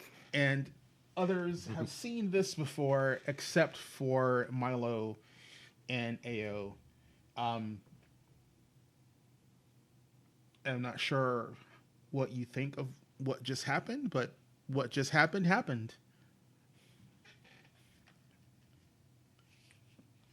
I wake up from my nap. Oh, God. So I missed the entire thing. No, you saw it. So the birthday cupcake, I will go ahead and tell you, is basically a free rest. So if you are in the middle of, like, say, a dungeon crawl, and you're feeling pretty low, you've used up some of your resources, you've gotten your HP has gone down a little bit, and you've used you've probably got like an exhaustion point. Eat the cupcake, reset, as if it was the beginning of the day. And Cantrell makes a promise to himself in his head, blows out the candle, and stows the cupcake for later. Did you make a wish on the candle? I did not. He wants you to use one of those. I made a promise to myself Okay. that basically is, kind of like how you do like a New Year's resolution. Yep. It's one of those. Okay. But he will keep that to himself. All right. I had to ask because it would count. I know. And then I would have to actually, tell you what it is. And no. All right. Just making sure. All right. So yeah, that happens. So Ao, I'll give you the opportunity to react to the shenanigans that just happened. I mean, you'll see Ao just same thing kind of. Do we all get a cupcake, or is it just weird? Just the birthday person. Oh, never mind then. You know what? Actually, give me a minute. Yeah, you know what we're gonna do? We're gonna actually have Ao walk up to what's his name? Cantrell. Jesus, Cantrell. I will get the character name. Sorry, new campaign. Who this? Walk up to Cantrell and look through his robes and pull out one of those little talisman-looking knickknacks, right? And we'll give it to Cantrell and say, blessings for your name day. And that is actually, it does a thing. It is a Okay. feat that I have. And what it does is, as long as you have it, the next time you are being affected, I believe by a haunt or a curse, it gives you +1 circumstance roll against it, and then it breaks. Oh, that's pretty neat. So you're getting a little extra thing. It is a feat. I can give 1 per session. Yep. Talismans are fun. Nice. Yep. It comes from the Roots magic feat. There we go. All right. Yeah, I'll DM it to you exactly, but yeah. Yeah, that's fair. That's fair. And he will thank you for the generosity that you are showing. Ah, so many customs. It's been a while since I've seen that one used. Quite And a while indeed. you guys are having your It's actually against conversation. the spell or haunt. It's even better. Sorry, go ahead. Yep. You guys are having your conversation, and Opper, comes in, and he's looking at Kenchel, and he's like, the family has left. They've paid their respects. You had mentioned you wanted to pay respects as well, if you would like to. All of you Yes. are welcome. To come and take a look. And well, man, Of course. I mean, that's kind of bad form. I mean, to view the body. Fair enough. Would you be able to tell me who is the family that was doing the viewing? The family name. Okay, give me a second here. Ba-ba-bum-bum-bum. Office. Make sure I have you in the right room.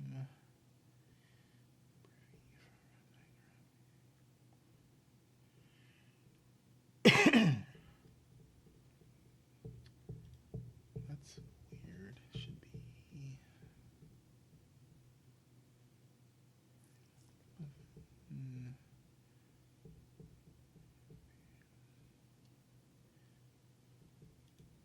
Should be a. That's a catch. Formula.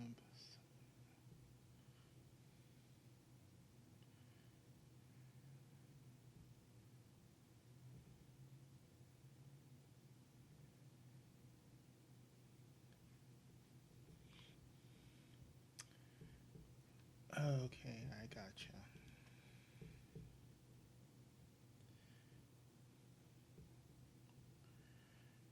Okay, so the viewing parlor is connected to the dining room. Um, you guys head in there, and the family, I believe, is under here.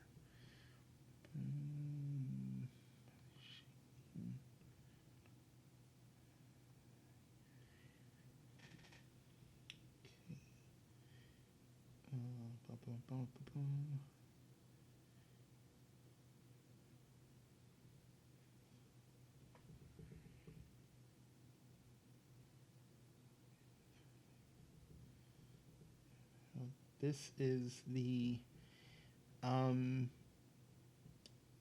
the good fast viewing. It's GUDFAST, the good fast family. Okay.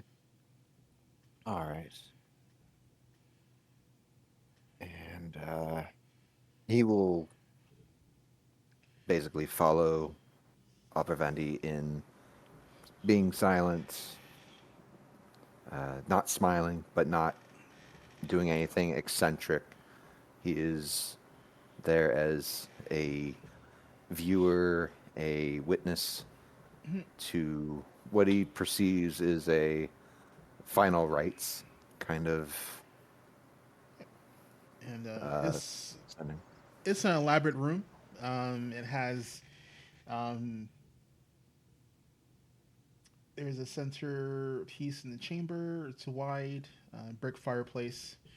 Um, there's a number of um, the chairs are kind of looking like they're they are well made, but it's obviously not designed for you to be sitting here all day in these chairs. If that makes sense, Yeah, you know. it's the pews at a funeral home. No, they're actual chairs, but I mean, like, yeah, Oh, long term sitting would they're like you sit in one, and it's like not very comfortable. ah, It's like it's you can handle it as long as it takes for you to do your grieving and whatever and leave. It's like, fair you know, enough. that kind of thing, and there's small end tables and things of that nature around. Let's see the body. There are some friends of the family still in there. Um, Hmm. I'm presuming you ask Vandy about the viewing. He would tell you casually um, that tonight's the first night of viewing, and viewings last for 3 days before they put the body to ground. Ah, I see. So it And is gentle repose of the body while friends well, and family pay their yeah, respects. exactly. Because remember, the Swordlands is fairly large, and there's a lot of intermarrying between the families in the Sword. Hmm. So the 3 days of viewing is to allow any relatives who live on the outskirts or outside the Sword the chance to come and view the body. Uh, is there an esteemed recognition of the Goodfast family, such as what they were responsible for in the region, or is it not as you know outlying as that? Um, Give me a second. That is. Sorry, the family information is in a different section. Um, Mhm. let's see.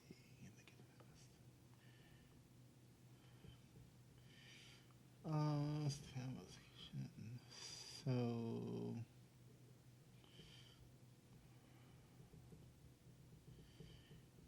um,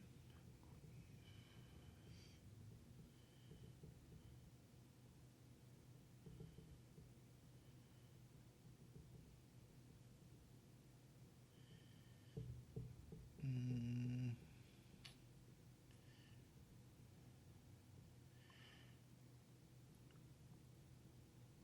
so the person who is being viewed currently is Humber Huttenfell,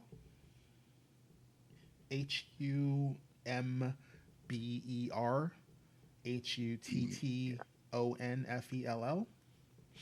What was that last one? Sorry, Unfell. Hu Hut Hut Huttonfell. Hmm. Huttonfell. He's the deceased. Huttonfell. All right. All right. So the Goodfast family, Humber Huttonfell, is the one in the casket. Correct. Okay. Hmm. Let's see. And if you're asking any of the friends who are remaining, I need a diplomacy check, por favor. Of course, of course. Diplomacy is something I'm actually good at. So, he will uh, respectfully approach the friends.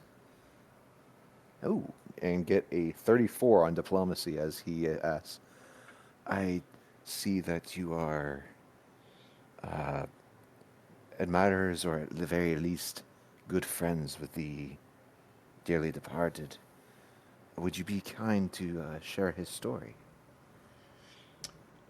Yeah. So you are actually talking to one of the cousins of the family. Um, Hmm. you know the the heads of the family have already left, and he's there. He's somber. Um, and he tells you, he was a good man. He has such a capricious spirit. Um, I mean, he didn't really have a lot of respect for the law. But, he did what his heart told him to do. If he felt, there was a wrong to be righted, um, he'd be one of the first ones to step in it. Um, you know, Bird off your back kind of person. uh huh. All Let's right. see. Number. Oh, I'm sorry, my fault. Oh, Humber is a female. oh, Humber. Oh, Yeah, she. yeah. Okay. I'm sorry. Uh, Well, okay. So she was almost paladin-like, she definitely would be the chaotic good sort. kind of good sort. Yeah, All right. a paladin is lawful good. They would definitely, do So, what they uh, can within the bounds of the law. right. So this would be more of She's neutral good. more of a Robin Hoodie type person. You know, Oh, okay. from the description, she didn't, if she definitely would skirt the law from your discussion with her cousin, but she wouldn't outright break it openly. But if there was good to be done, she would do the best she could to do it. You Hmm. know, um, Okay. and he Uh, just goes off just about and she's he's kind of distraught because she's fairly young. I mean, she doesn't look like she's out of her early 30s. I mean, she oh, might be of spinster age, considering the societal values of the area. um yep.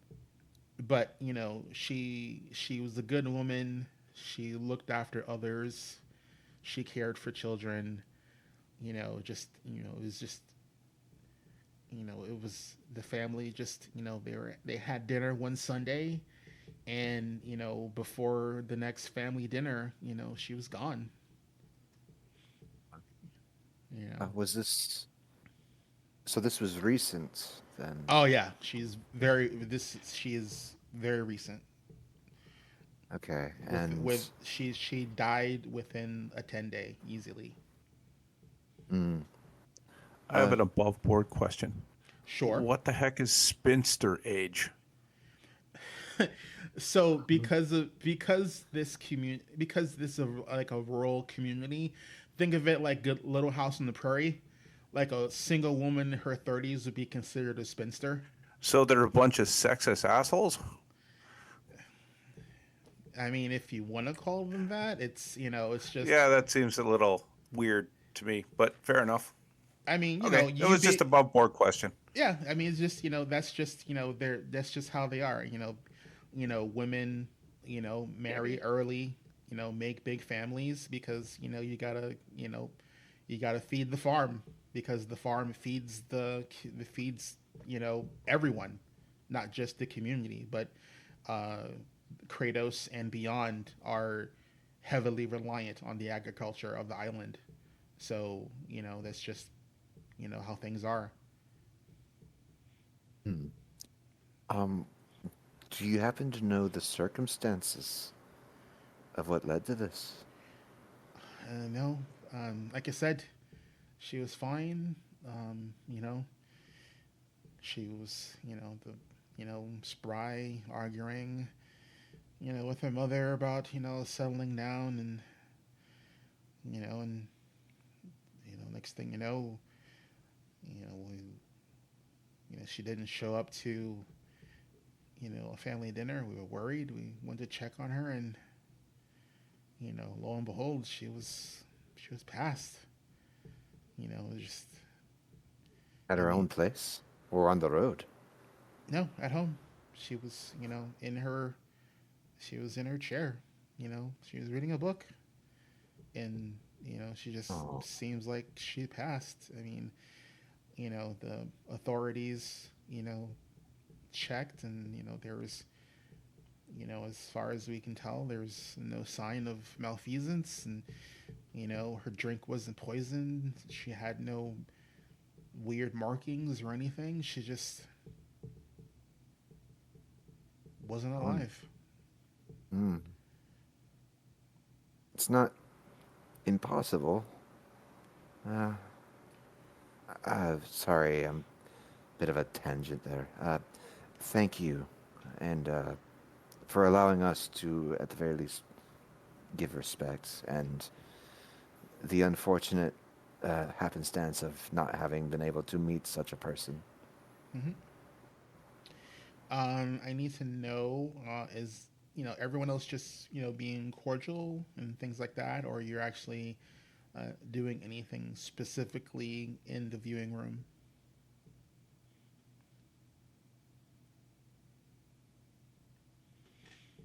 Like, are you looking around? Are you just talking to people willy Um, nilly? Are you just standing around? What are you doing? I After, think. Oh, go ahead. yeah, like after I'm done talking with him, I actually uh, do go up to the casket and do a little bit of a prayer, so that you know, if anyone else wants to, they can follow my lead. But aside from that, other than that, Okay. All right. And Ao, you're Yeah, I think I'm going to, well, unfortunately, do the typical seer thing here. Give me a minute to look at my spells, but no, well, maybe I don't do the typical. I don't. You know what? It's not good form to talk to the spirits at somebody's wake. Maybe we'll save that for later. We'll talk to the spirits later. I think for I now we'll mean, just sit and. I mean, out of it's. I mean, you hmm, can if you want to. I mean, no, out of I mean, yeah. character, hmm um, do you only need a name to do that, Uh, or do you need It's a like little something? more. It's a little more complicated in the sense that I can't technically directly speak to the spirit. It's more something where I have to use other spells to kind of get around it, if that makes sense. Mm, So it's not like I'm just summoning their spirit and going, "Tell me." no, Um, no, no. It's not speak with dead. no, exactly. It's a little more. It's a little more complex than that. Okay. Is it I'm like a just. Hmm? vicinity kind of thing? No, it's. So here's the thing.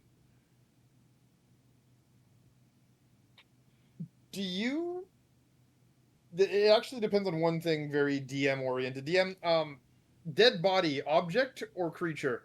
object. It's not an undead. If it was an undead, it'd be a creature. I can, if you guys want to know, I can see how it died. I can actually go look at the movie of the object and see how it died, but probably not again something you want me to do in the middle of a wake. Probably not. No. Does it Just saying. However, good to know. does it show everyone, or does it just show you? It shows me. So Do you have to do that blind like thing or like in a act like like as a vision, or does like like a a virtual heads up display pops up above the body and just shows you know Um, I'll read it up for you. Give me a minute. I'll tell you. Where is it? So it's in my feats here. One sec. Sorry, I've got like 19,000 feats on this thing, so it's going to take me 2 seconds to find the right one because there's way too many on this thing. hmm? Uh, there we go. Give me a minute. AO has all these amazing things. Situational awareness is a problem.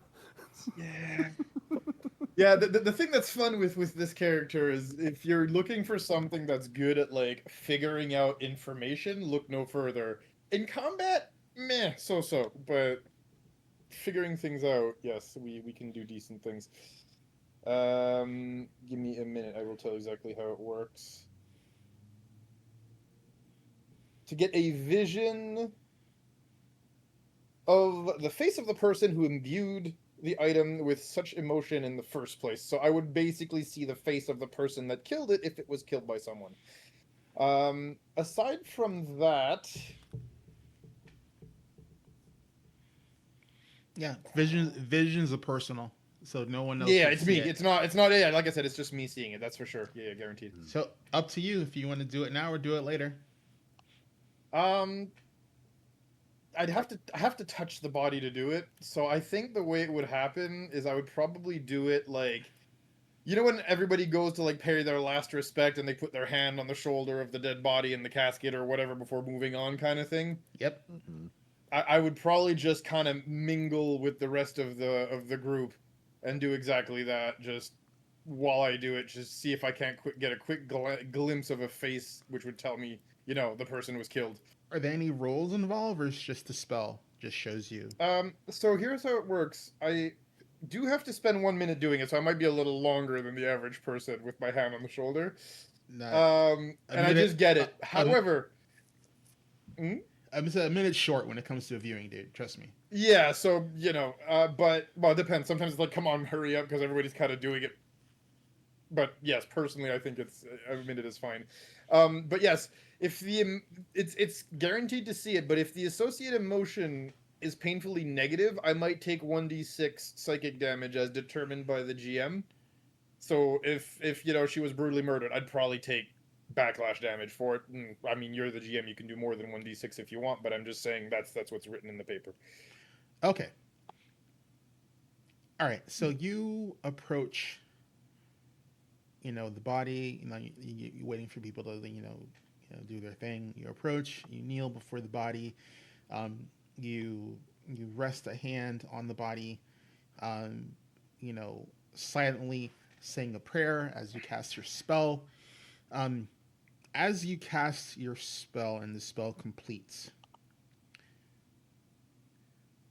you are taken away from the viewing room. It's a dark night. There's a fire crackling. You're sitting in your chair, having tea, reading a book. You feel on edge. The weather gets kind of stormy. There's a crackle of lightning. There's a wind blast. The front door opens.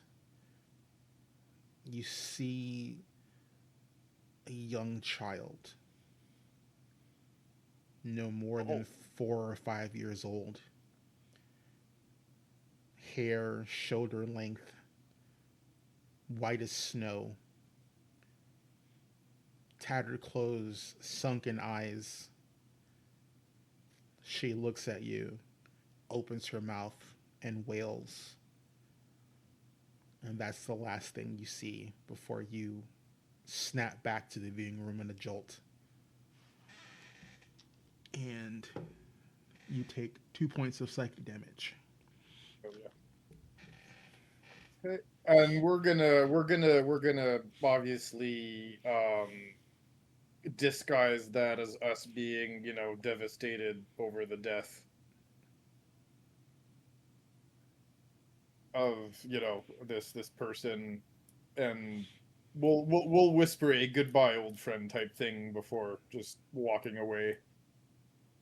We're gonna kind of look at Cantrell here, and we're gonna do the like a very discreet no sign, like there's something stinky here again. Like his head just kind of raises up a little bit. But we're definitely taking note of that child, and we have to check out that candle too when we have a minute. Like the plot thickens, as one would say. We're not verbally saying that right now, but like, yeah, no, like it has to be done. Yep. All right. Okay. I need to know is anyone else doing anything? You're just paying your respects, because if you're paying your respects, then you guys will head on to the next scene, as it were.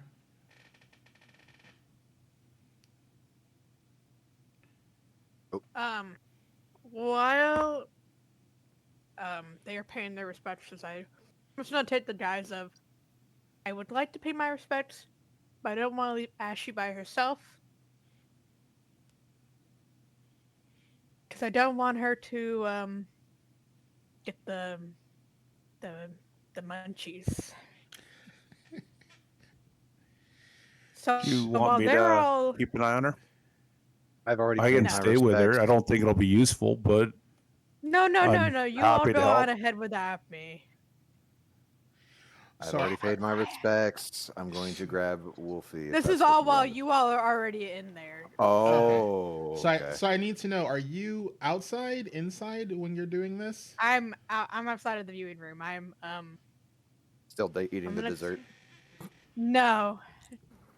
I'm going to Ye- see if I can do a little bit of a snooping. Yes, that's what I've been Shim- waiting for. Jibber wouldn't be inside either. She would probably be out with Shafra, Okay, since she doesn't know the so person and doesn't want to. She'd be like, Shima, come here. What's up? give me a moment. Can I see you two plotting? And Um, if I do, I will keep lookout while you guys are up to no good. Yes, he would. He said he'd be well. um, All right, I'm gonna like be yeah. your lookout so that if things go sideways, I don't know, attempt to do something useful. All right, so I am going to pull up a map. Give me a moment. Shima, let's go snoop. There's Yeah. something. This guy doesn't give me the. He gave me the heebie-jeebies. Jeez. Milo, of course, has misunderstood this. He thinks you're going to look for money, and he wants a cut. Sure, Love it. Basically, Shimmer sure. Shimmer is gonna follow Shafra just to make sure she doesn't break anything or causes trouble. I love it. Okay, so give me a second. I'm keeping the barbarian out of trouble. I love it. This is bad because I'm trying to get the barbarian into trouble. Right.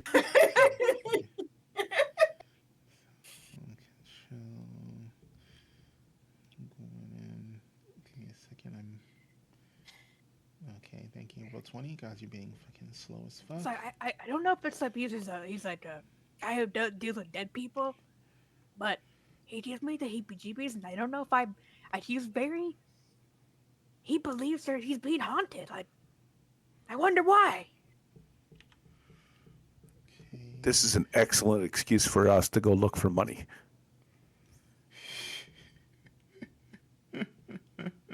We now have the moral justification. The moral justification. I love it. I mean, I would like money too, Anybody, but anybody that gives you the heebie-jeebies, yeah, they need to be robbed. It's all good.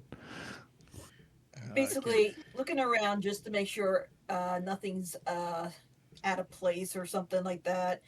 Okay, but I am not gonna let Shathra just like tear down doors and whatnot like she has No, in other no. places. I'm not that stupid. I won't might do be it in able an to occupied open. place. I might be able to open locked things, just so you know. Okay, you're coming with. Okay. If you find money, you can keep it. He You deserves guys it. need- Apparently, he's No. rich. It doesn't belong to you. Do not take it. Do you guys need a No, magic no. I agree. I will not take the money. And then I wink. I'll wink back. I feel like a babysitter. Welcome to me and me running the circus. At least I'm trying to help. True. Let's see.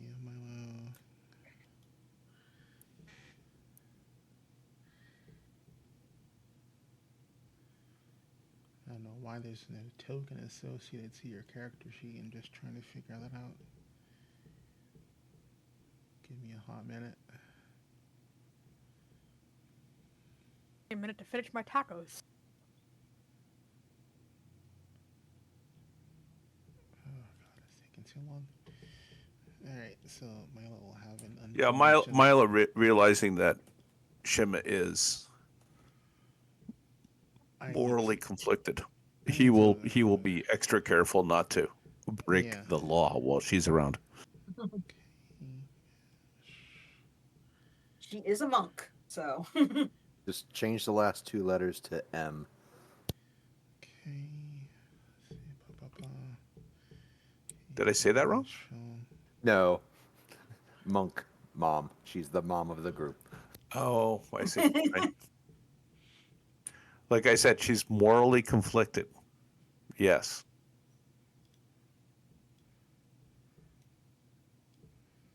Okay.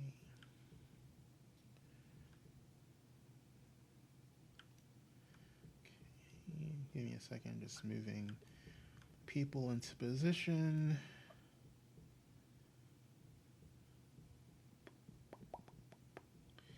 Okay.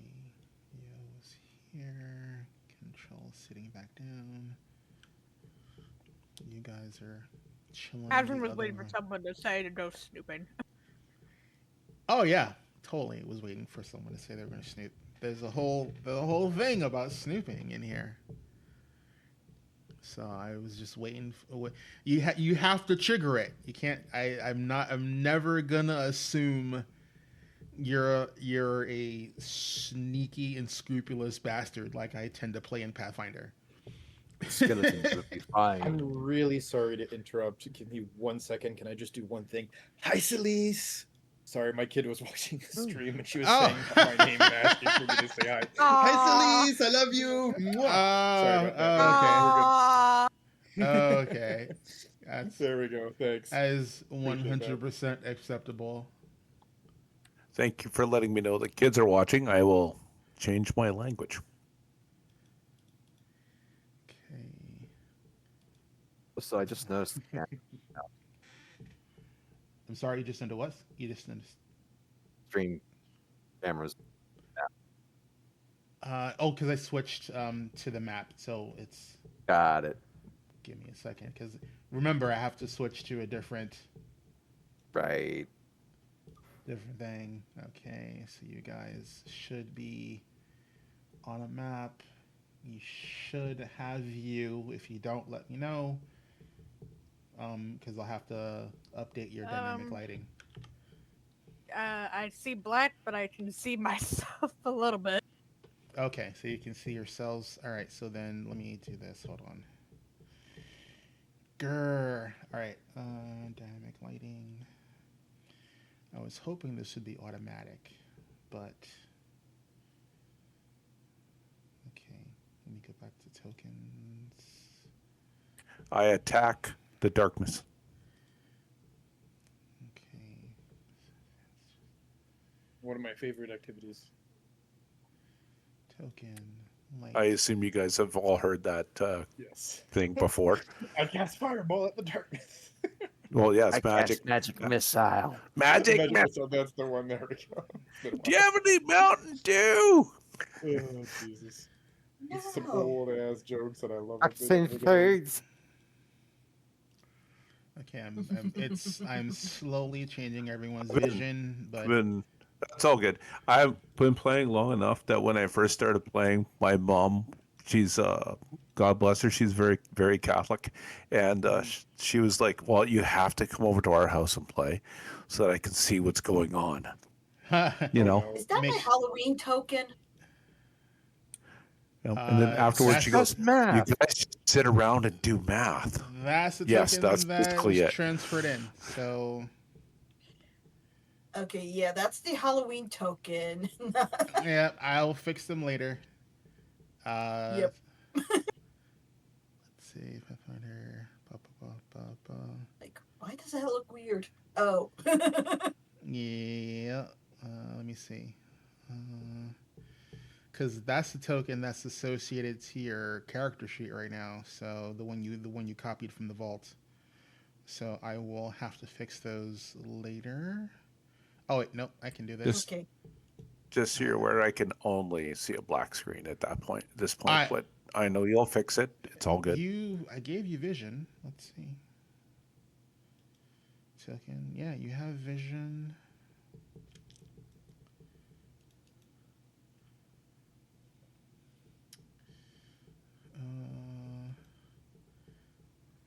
Name. Yeah, you're associated to Milo. Yeah, in your journal. Token properties. Oh, here we go. That's weird. I'll have to go over everyone's tokens because I presumed Roll20 would do its job, but didn't. So Oh, I put 2 of me down now. okay. Do you see stuff now, Nope. Milo? Let's see. Delete this one, and we're gonna pull this token instead. I have to fix all these because Roll20 didn't Roll20, and I presumed it would be. I was like, yeah, it's they got their shit together, and apparently they didn't get their shit together. So, yay, not. So let's do this.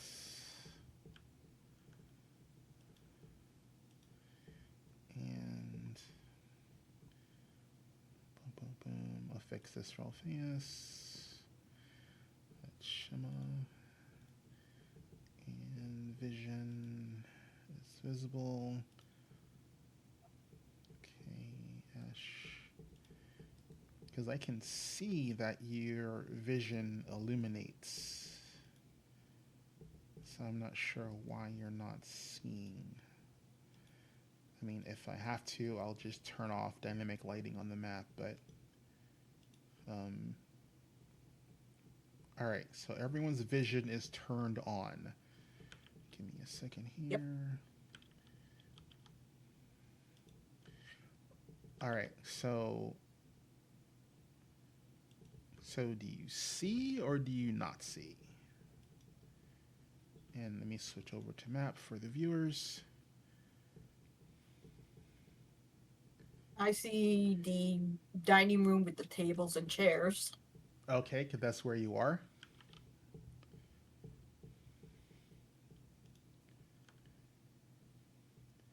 Okay, so let's just go around. I know Shima can see. Milo, you still can you see or not see?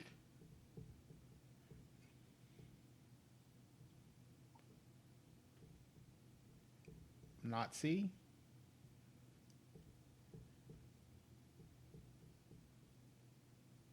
On my end, it's good. I'm actually Zoom out of your seeing map and make sure you're in the right I area. already did that. I've been using Roll20 for years.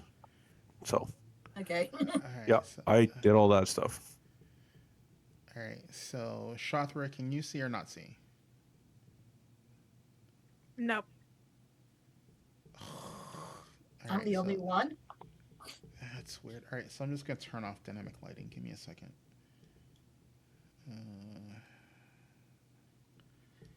It's so weird. I don't understand. They're supposed to have this bullshit fixed. This is why I wanted to use dynamic lighting, because it's fun to use. But I'm gonna have to play around with it. Stupid me for thinking that it was good to go.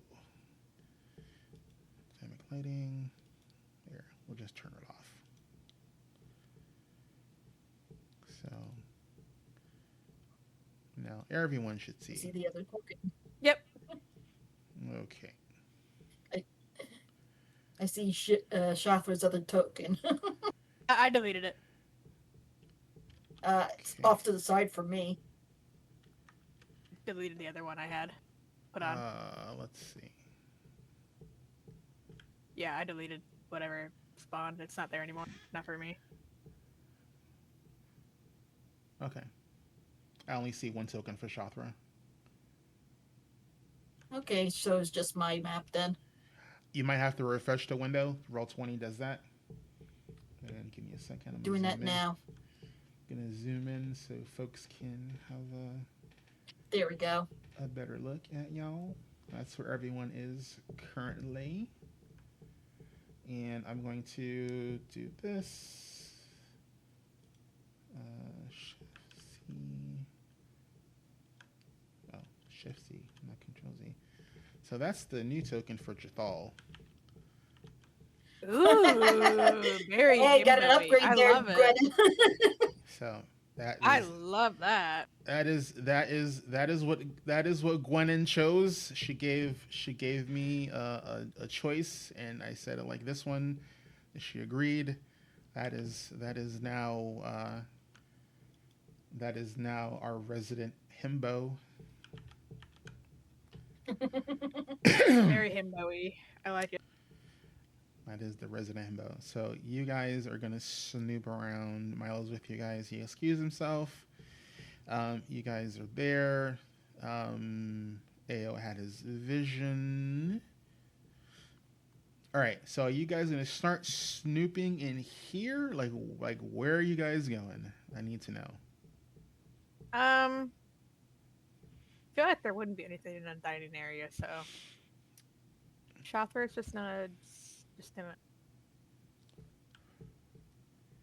If you ping the Is this a room, if door? you ping the room, I'll move you guys into Oh, those okay. areas, and just let me know if you're gonna follow. That is a curtain separating that area. Nope, So- not there. She's so- gonna start. This is a door. This is the door into the actual viewing room. This leads into the hallway because this is where you would guide it into this room. And that's a curtain leading into some other part of the house. And these are windows that you see out into a garden. I think it'd be if anything's gonna be interesting, it'd be upstairs. Okay, so you want to go upstairs. So you know outside of this door there are stairwells, and one of the stairwells leads up. I'm going up. All right. So I'm gonna. So is Following Shafra. all right. So Milo, are you following, or are you gonna skulk your own way? No, I'm going to follow. Okay, perfect. I'm still looking for the legitimate token for Milo. I don't know why it's not showing up in my campaign, but it's being a pain in my butt. I'll have to fix that. Whatever. It works fine. I know. Just it pisses me off because I figured it would be working and it wasn't working, and now I'm angry. I'm angry. All right, so leave you guys. Okay, so you guys are on the landing. Okay, so for you guys, I wish they had split the house in different maps, but they didn't do that. So let's see. You guys are going to be here. Okay, perfect.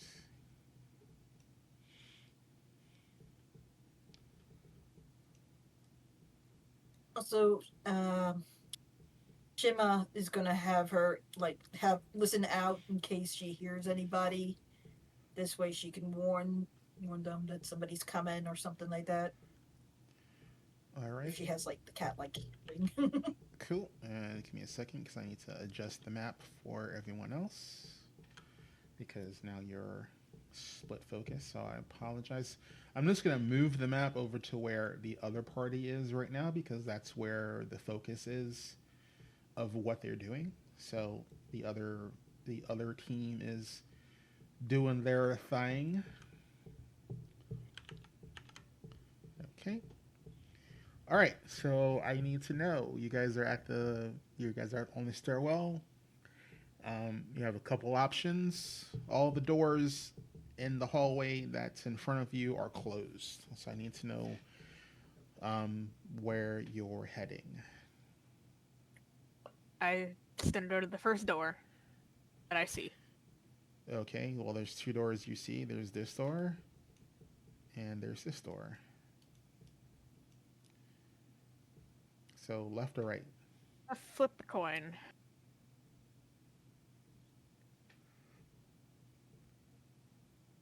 Right. Wherever she's going, I'm following. Okay. So blink. I jiggle the door handle, see if it's unlocked or not.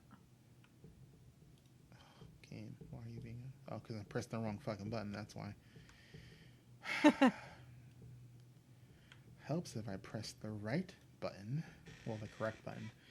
Let's see. A19. That is.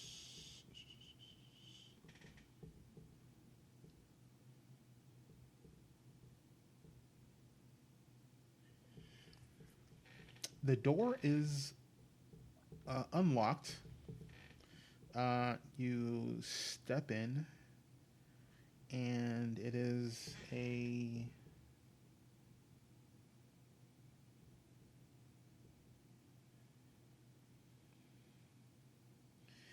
It is a guest bedroom.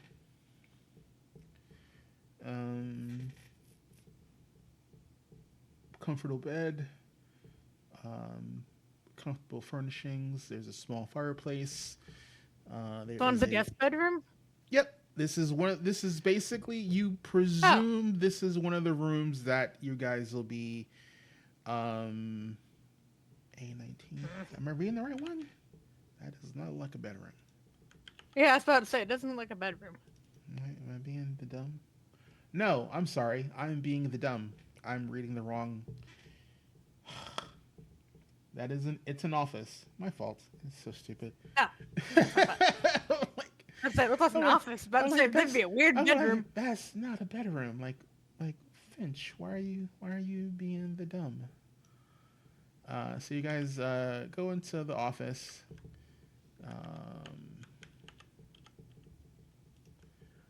And so it looks like this might be Vandy's office. Aha! Perfect. So there's a heavy antique desk, wall shelves packed with books, ledgers on the desk, folios, the bunch of papers and whatnot on his desk.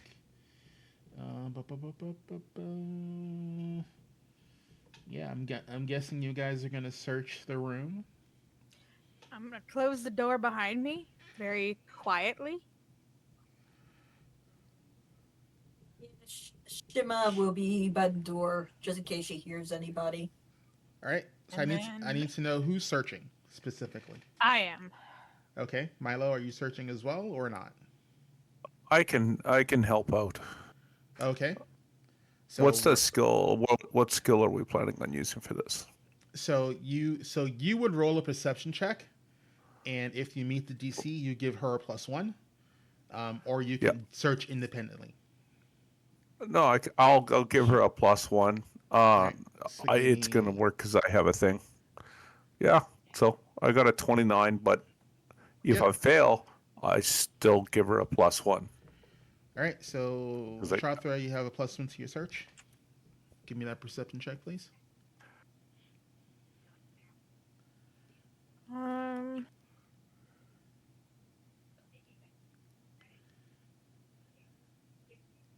gonna use a hero point. This is kind of low. Oh wow.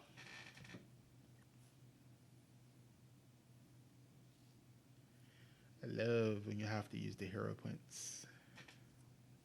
It's a little better. Would roll. 30. 30 passes. All right. So you search the office. You find ledgers, folios regarding the funeral business, as well as, to-do lists for the actual Carrot Grange, visitations to other farms and things like that. General meetings. Nothing seems, hinky from what you've seen so far. Mundane records. you do come across a small box that is l- si- sillily labeled "Spare Master Key." Hmm. Are you opening the box? Yes.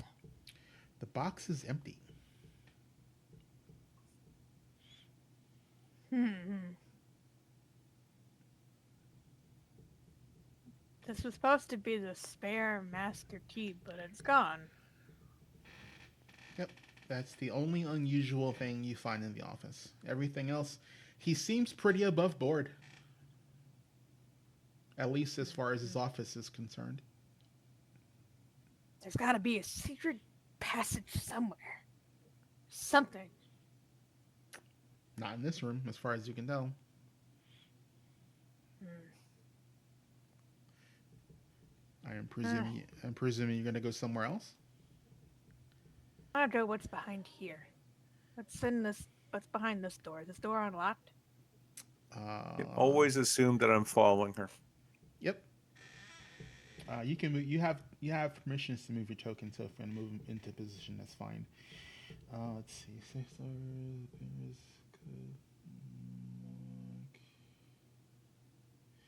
The door is locked. Milo. Milo. Yeah. Hey, come here. Come here. Come here. What am I supposed to do? This door's locked. Well, then we shouldn't go in there. What are you talking about?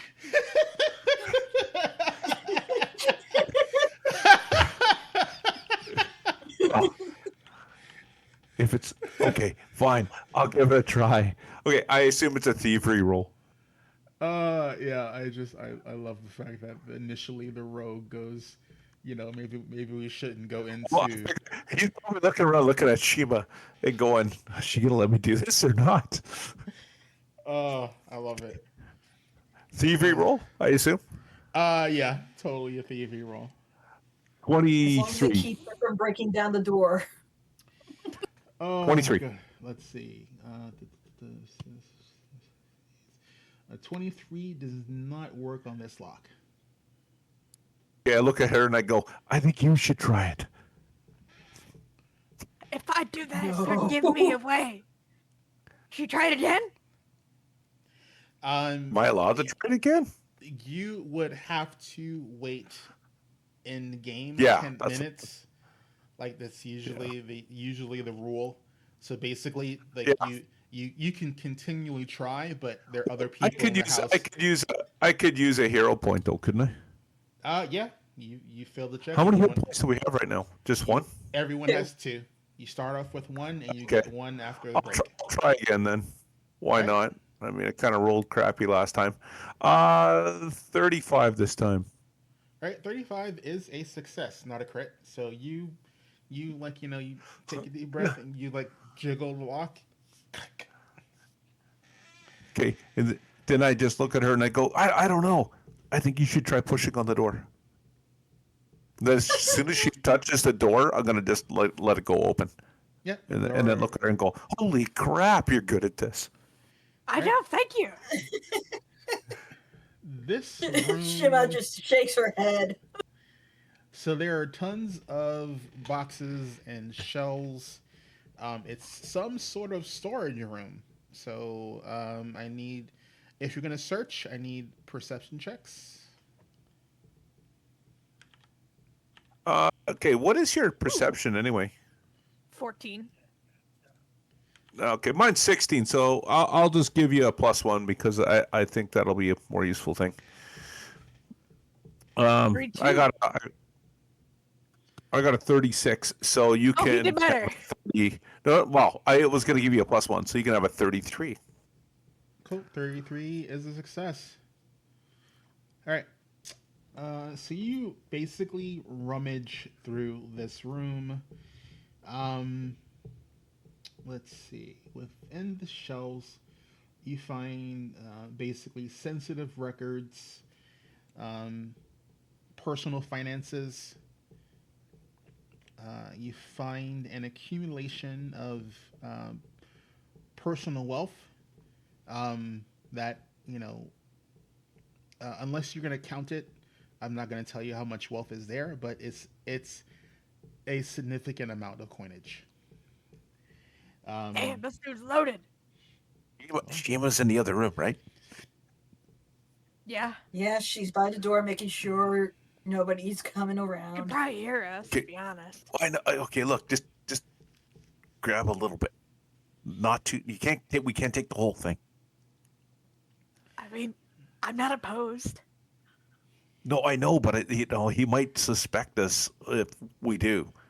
All right. I So- mean, we can so- take a little bit off the top. He probably won't even notice. All right, Dude's That's what I figure. So I need to know: are you each grabbing some, or are you? Oh hell yeah! loaded. Yeah. All right, and you're so according to your wordage, you're taking a handful. Yeah, something like that. All right. Okay. I will. Yeah, I've got a handful. All right, A handful of gems. Cool. All right. Cool. I gotta make. I need to make a note. Give me a second here. He's loaded. He It probably was won't just even this. notice. He won't even notice. We're gonna give it to the poor. I, It's a good Shimmer's thing. just leaning back against the door with her arms folded, We're gonna give it to the poor. shaking her head. It'll be good. You know what? If we get in trouble, Cantrell will bail us out, right? He always does. That's what I heard.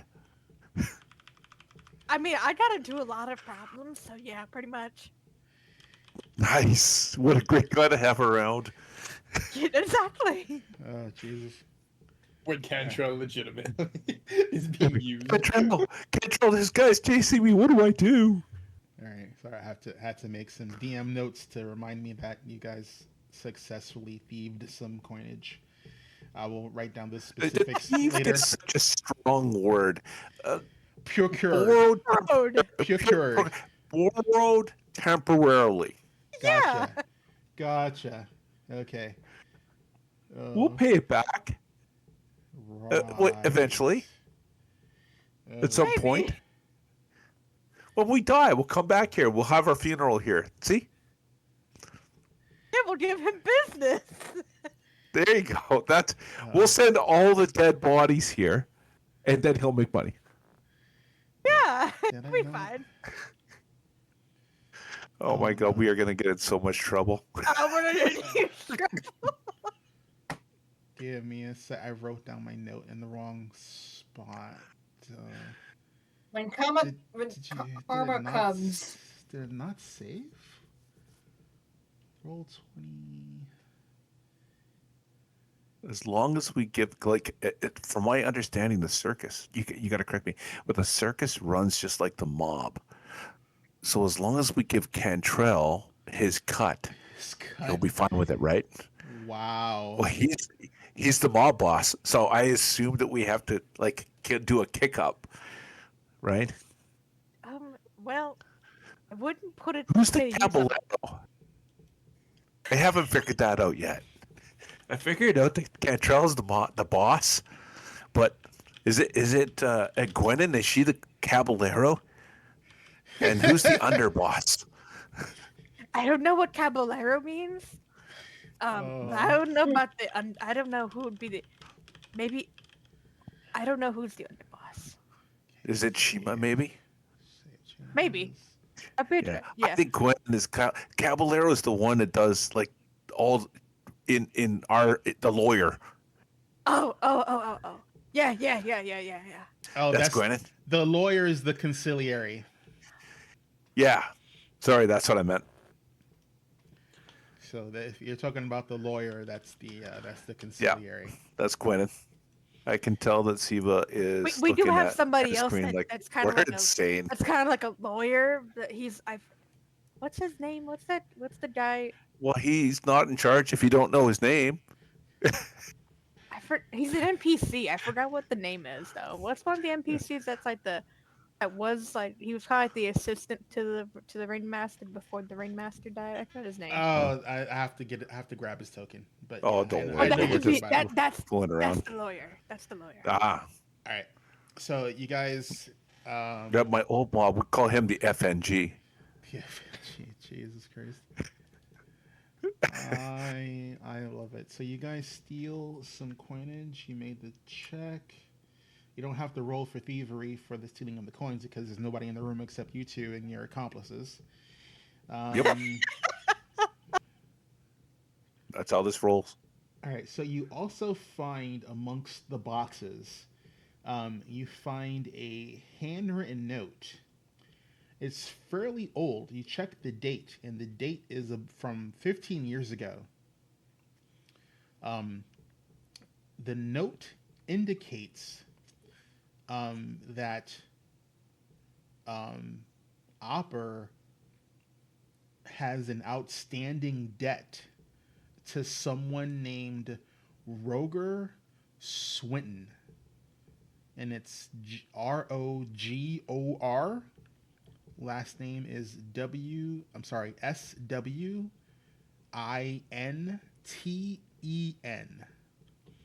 and the ledger for the debt seems to be in the amount of. Could you spell that name? Let me do this. Could you put it in chat? Yeah, I'll put it in chat. Aha! So that's the name. Okay. Roger Thank you. Swinton. All right, it's a 15-year-old. It's a 15-year-old debt. The debt itself is initially for 750 gold. Okay. Okay. I heard this rumor that he owed this debt, but this guy is dead. So I'm gonna go look. So I'm gonna look through his records and see if I can find the death certificate for this Roger Swinton. Hey, is Shima good at reading? Yeah. Okay, I'm gonna switch spots with her then. Okay. Okay. Okay. So if you So I'm gonna move my guy to the door. I'll Okay. come out and say, hey, there's a bunch of reading to do. Go in there and read stuff. You're a monk. I bet you guys spend all What are sorts you of two time getting reading. yourselves into? Nothing. No, we haven't done anything wrong. All right. I'm presuming you move yourself into the room, Shima. All right, what's going on? Yeah. Shell. The cams will block out when I update the map because I only have 2 monitors. So whenever there's a map update, I have to update the map. I have to switch to the map so OBS actively updates because it's not dynamic. So I apologize for that. That's just the nature of OBS and my limitation on the monitors. So you guys steal some money. She doesn't know that. Nope. She doesn't know that. And also, I actually, Milo is actually an excellent reader, but he wants to go by the door because now he can spend time with the dog. Because that's what he wanted to do. And he's gonna be like that wolfhound. He's just gonna be like, I have pocket bacon. Do you want some? All right. So are you actively trying to endear yourself to the wolf Yeah. with bacon that you have in your pocket? Pocket bacon. Yeah. Yeah. Then I need a nature. Oh, yeah. I need a nature check, please. Oh God, I'm spending a hero point on this if it doesn't work out. Worth it. This is my entire purpose as a player here. Ooh, that's not a bad roll. I'll keep it. 27. 27. The Ash wags her tail, and Nice. she noms the bacon out of your hand, and she Nice. nuzzles up to you a little bit, but she goes right back to after the bacon's gone. She goes back to watching the door because that's her Right. her mom. Yeah. asked her No, to we're do. watching the door. No, that's right. We're watching the door. All right. Ash is my best friend. Not yet, but there's reputation involved. No, that's Milo thinks it is now. No, that's the way Milo goes. So back to the note. The date on the note is initially 15 years. The last entry for anything on this actual ledger is from 10 years ago. Oh, from 10 years ago. Okay. And It basically marks that there is a delay in repayment due to a death in the family. Ha!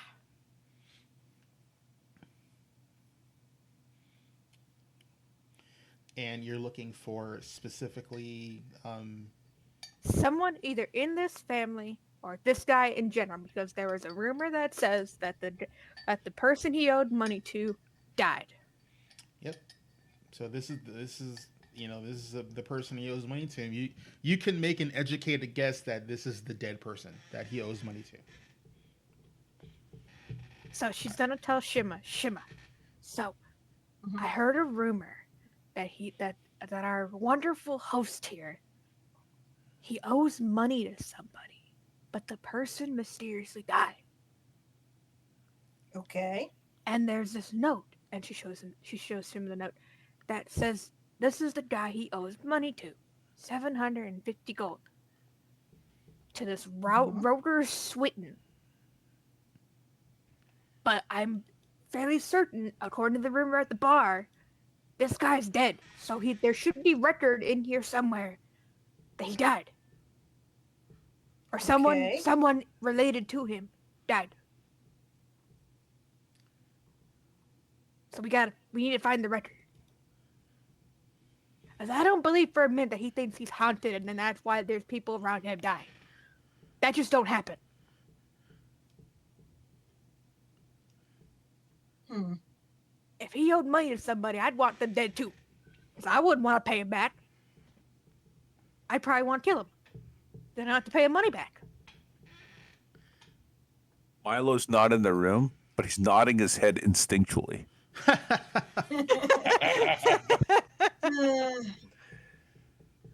This is just like the street thing that, this is how I was, Well, I guess you would have to find some kind of archives or something. Well, that's what this room is. There's like a bunch of records and stuff in here. So, you want to help me scour and see if we can find this records of this Sweeten guy, or maybe his family member, or maybe him dead? I guess I could take a look. This guy gives me the heebie-jeebies. I don't trust this guy. All right. So what is it I'm using? You're now specifically looking for death records for Roger. Roger Switten or the Switten someone in the Switten family. All right, give me that perception check, por favor. Both of Are, us. are, I are you guess? are you both doing it independently, or is one helping the other? I need to know. Yeah, I'll split yeah. it up just to see if maybe it will go faster or something. Okay. And that's gonna be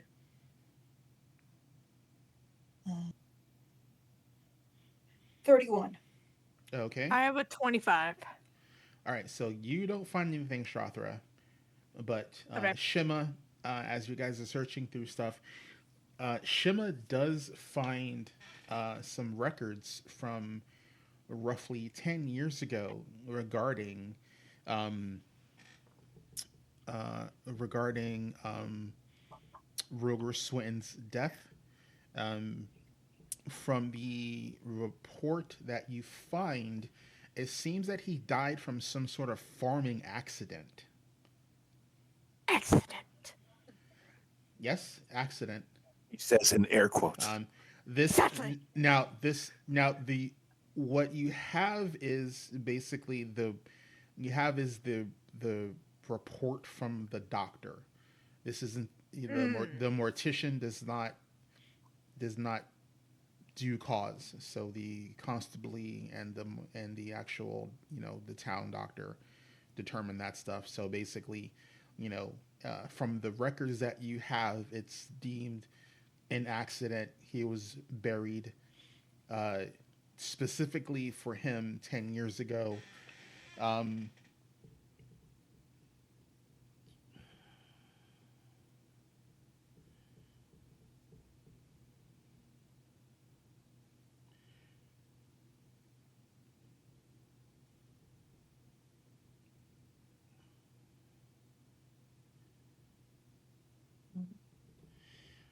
there? You also find. Yeah, I'm still here.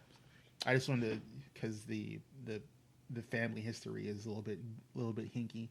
Um, so you find that you also find that um, there is an addendum to that report. Um, it's 3 years from that date, so 7 years in the past. There are other death certificates. One for Roger's wife, and one for his young daughter. Ah, Um, According to the records, they both died from the plague. Um, the only the records show that Roger had um, one remaining heir, his son, who survived the plague. Um, his name is Younger. I'll post that for you. that's an odd name. That's his name. Could have been older. Had to. um, so there's like a whole a whole folder from the records that you see. Um, the farm went under was mismanaged by the younger son, and he eventually um, sold off the he eventually sold off the farm, um, and as you're reading through the notes of that, you find a final death certificate for said son, Damn Younger. it. According to the report, he fell off a bridge while drunk and drowned. She's so like, I bet. Noted, not doing that. All right.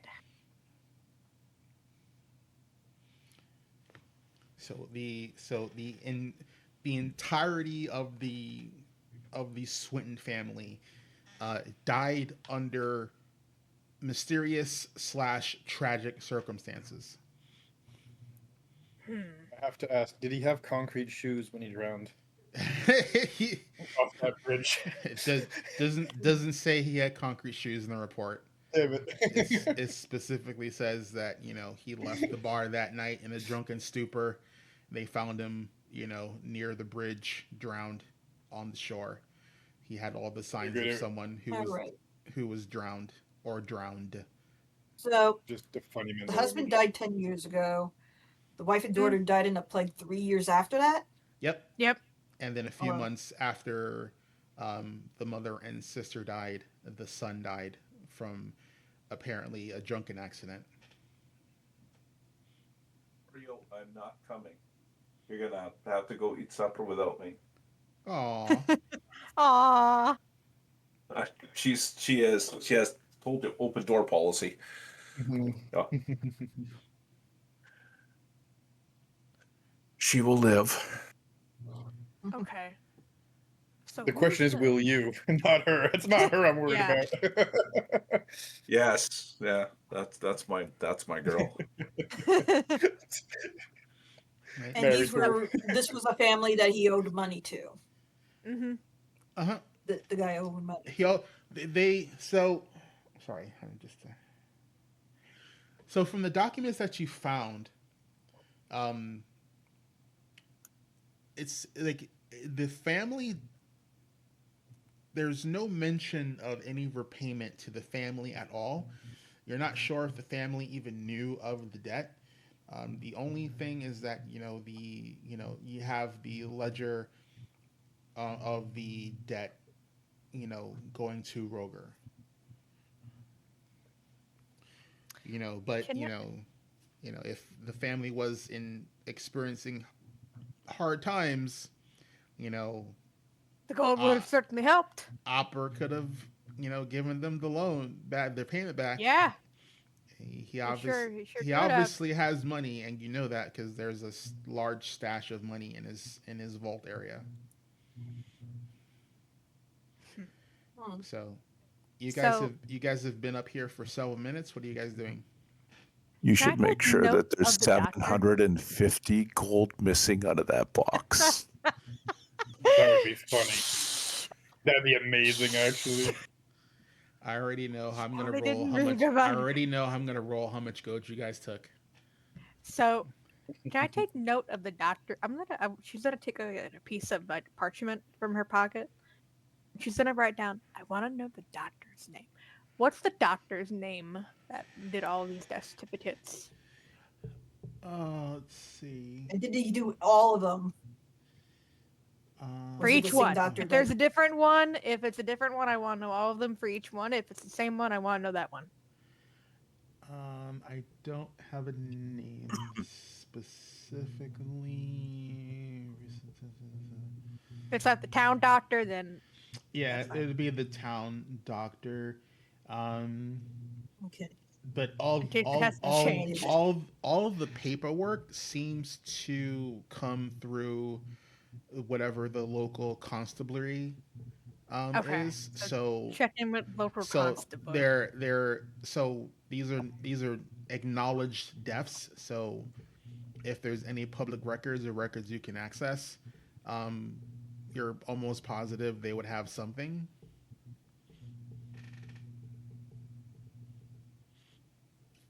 Okay. Well, I don't know if there's anything else in here, but I'll do a one through Shima, and I'll meet you guys out there. Okay. Are you guys heading back downstairs? Or are you going to search other Yeah, parts of the upstairs? I'm gonna say we keep I this think- to ourselves and talk to Cantrell when we have the chance. Yeah, we should By the way, probably head yes, back there's a message downstairs for you in because the I chat. think we spent quite a bit of time up here at this point. Yeah, Yes. you have. And Alright. when Shima exits the door, I'm gonna be the last one to leave the door. I'm gonna take another handful of gold because he's a piece of shit. And then I'm gonna lock the door like I was never there, and I'm gonna leave it as it was. I'm gonna put everything back to how it was. So And I'm gonna take another handful of gold because he's a piece of so shit. I'm gonna my- flip him off and then my- flip this room off my- in the meantime, and then lock the door. Milo would have to lock the door because remember you don't actually have a key. Oh, Yeah, there's okay. like no lock on the back. I thought there'd be like a lock on the back. Yeah, and then you can't close the door because there's a deadbolt that prevents Oh. you from closing the door. Never mind. Milo can lock the door. I'll Oh, lock the door. As you see her, she's gonna flip the door off because fuck this guy. All right, Hey. you can do a thievery check with advantage because you've successfully unlocked this door before. Yeah, that's fair. I'm just wondering if I'm assuming I did not see her Take a take second another handful. handful. Nope. right. Our I am cameras shotgun now. are now 34. Somehow. We lost. Well- Yeah, Weird's- Cantrell had the lead tonight. Yeah, but he logged out, so the cameras are Okay. screwed. Okay. Okay. If he had to leave, that's fine. What we'll do is we'll probably end early then because it's a Yeah, that's quarter fair. after. And then because it'll take me time to redo all the cameras and everything like that. So. Yeah. I got a It's 34 on the thievery. Oh yeah, you totally lock this back up without any issues. Yep. Let me just make a note that Shother took a second handful.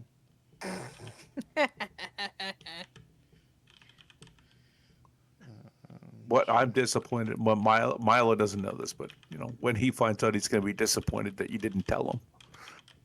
Nah, she will. Just did we actually get a name of the doctor?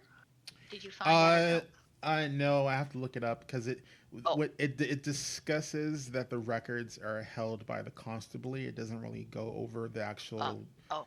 coroner per se. So I have to Name double check. is Doctor Feelgood.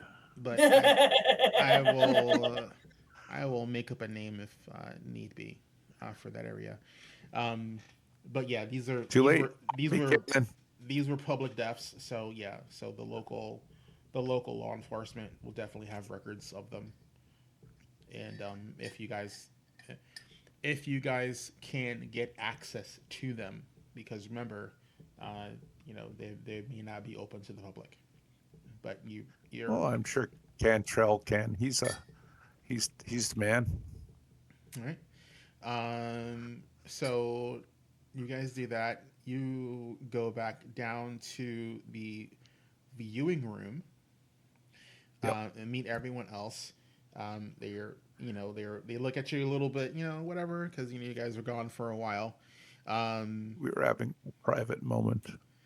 Oh yeah, Shatra makes us some excuse about taking Ash for a walk, and Yep, just that's perfect excuse.